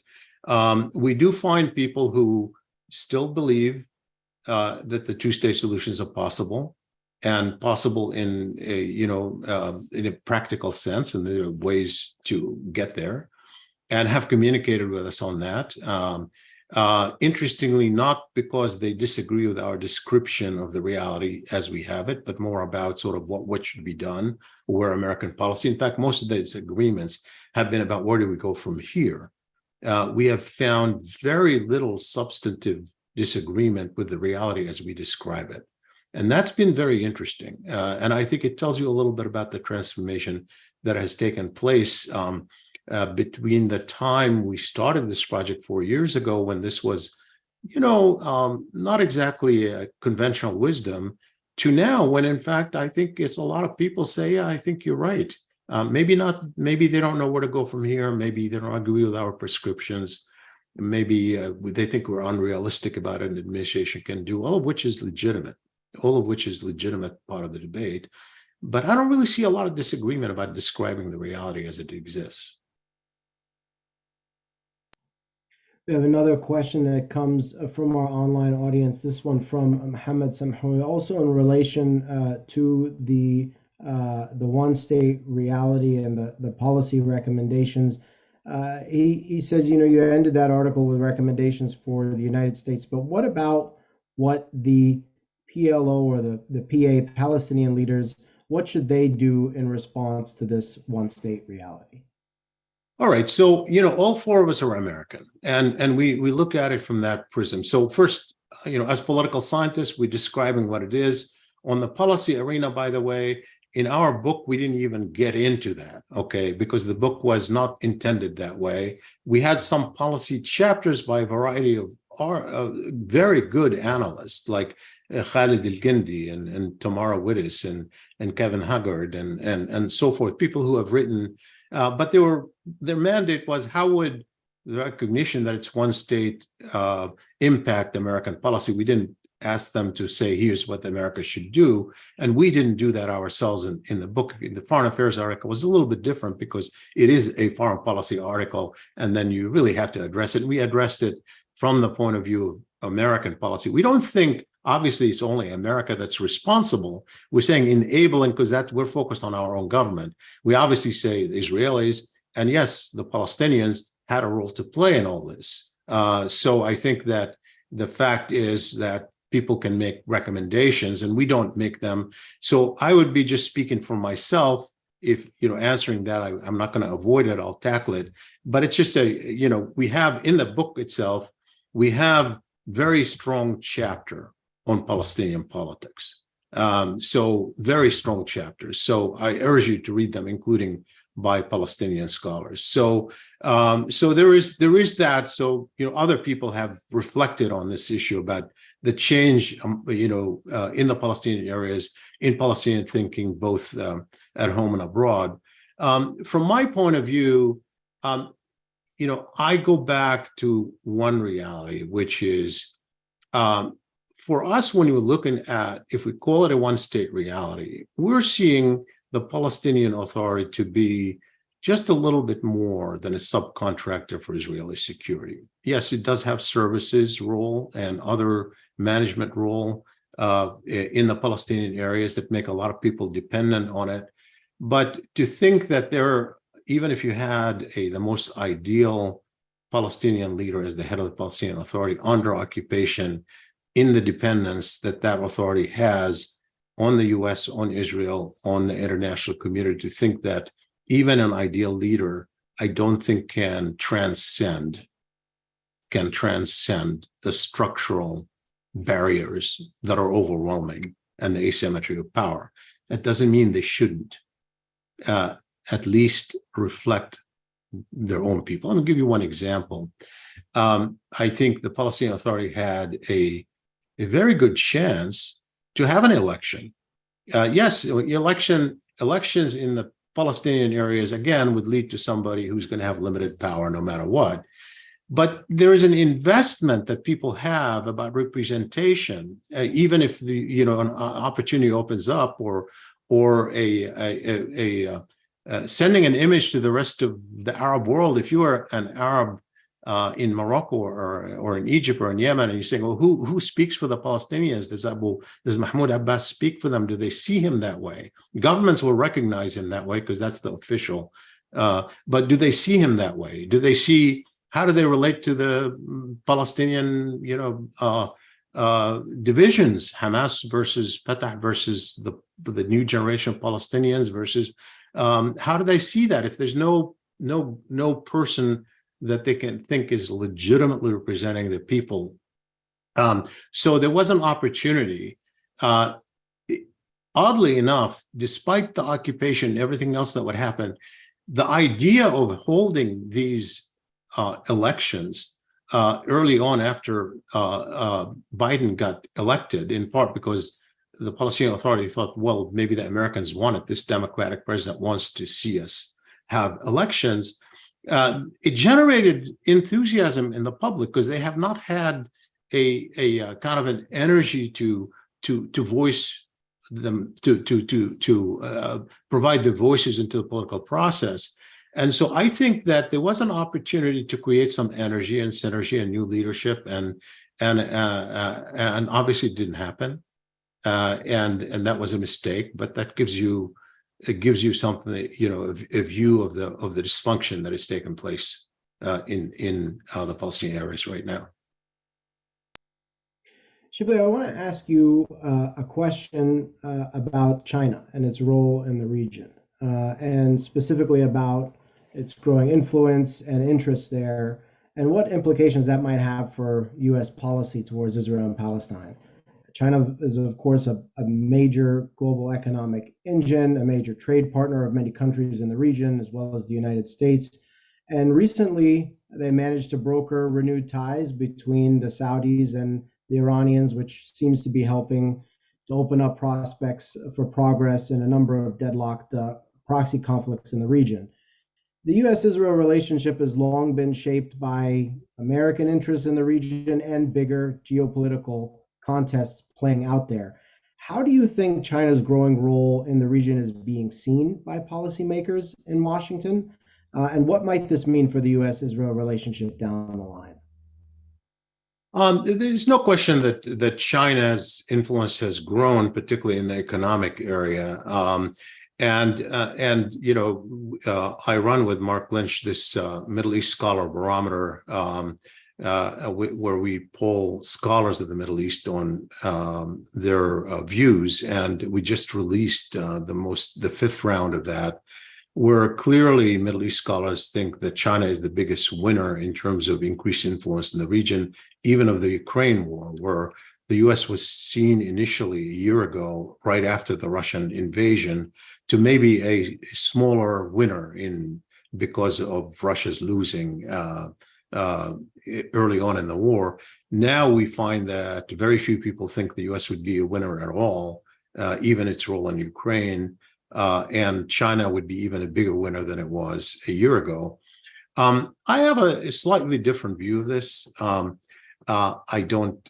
China is not at the moment a big strategic competitor in the region, except in the economic arena.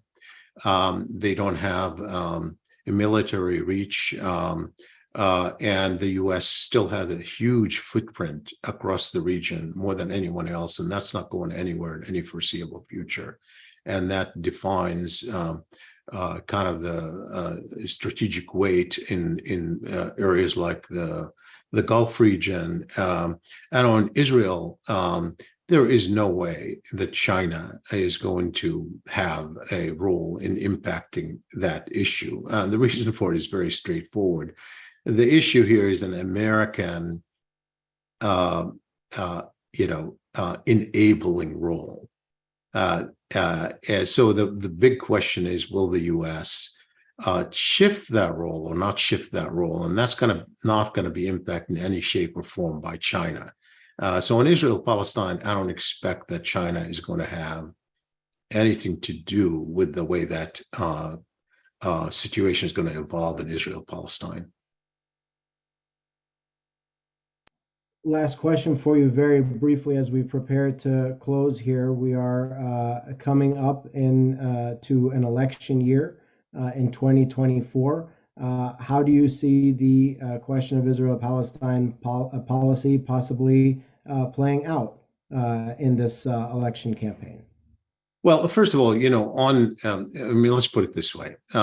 In the actual election, when it comes, whether it's going to be Trump or someone like Trump, and you're going to vote for, even if you're not particularly happy with Biden's Israel-Palestine policy, are you going to vote for his opponent? And that's, of course, going to be almost all of those people who are asking Biden to be more even-handed or more empathetic with the Palestinians or more just in American policy toward this issue are not going to vote for his opponent if he's the candidate and the opponent is someone like Trump.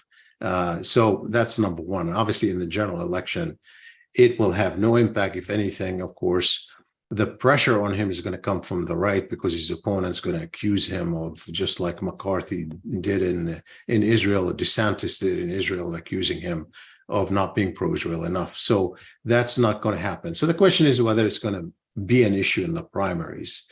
And it has been, as you know, both people who want the U.S. to support Israel and those people who want the U.S. to be more even-handed have understood that the game for Democrats is the primaries because of this other condition I just described.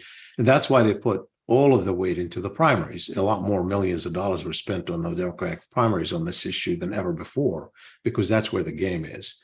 That's true when, of course, you're talking about congressional elections, district by district, Senate races, but especially House races. That's likely to remain the case, where we're going to see that play itself out. And that might impact the presidential race a little bit. But if you are going in with the president running again and no likely major candidate competing with him on the Democratic side, I don't expect the message of the president to shift dramatically during the election. Well, that brings us to the end of our conversation today. Shibli, thank you so much for this rich exchange, which has rounded out this very impressive conference today. Thank you to everybody who participated and shared their insights with us on these panels, and for everybody who stuck with us throughout the program today online. On behalf of the Arab Center, Washington, D.C., and the Foundation for Middle East Peace, I would like to thank you all for joining us and for this very productive, thought-provoking conference. Also, please join us for the Arab Center's next conference on May 18th, titled A U.S. Pivot Away from the Middle East, Fact or Fiction. And that'll be held in hybrid fashion, both at the JW, Marriott, and online. Thank you all, and have a great afternoon.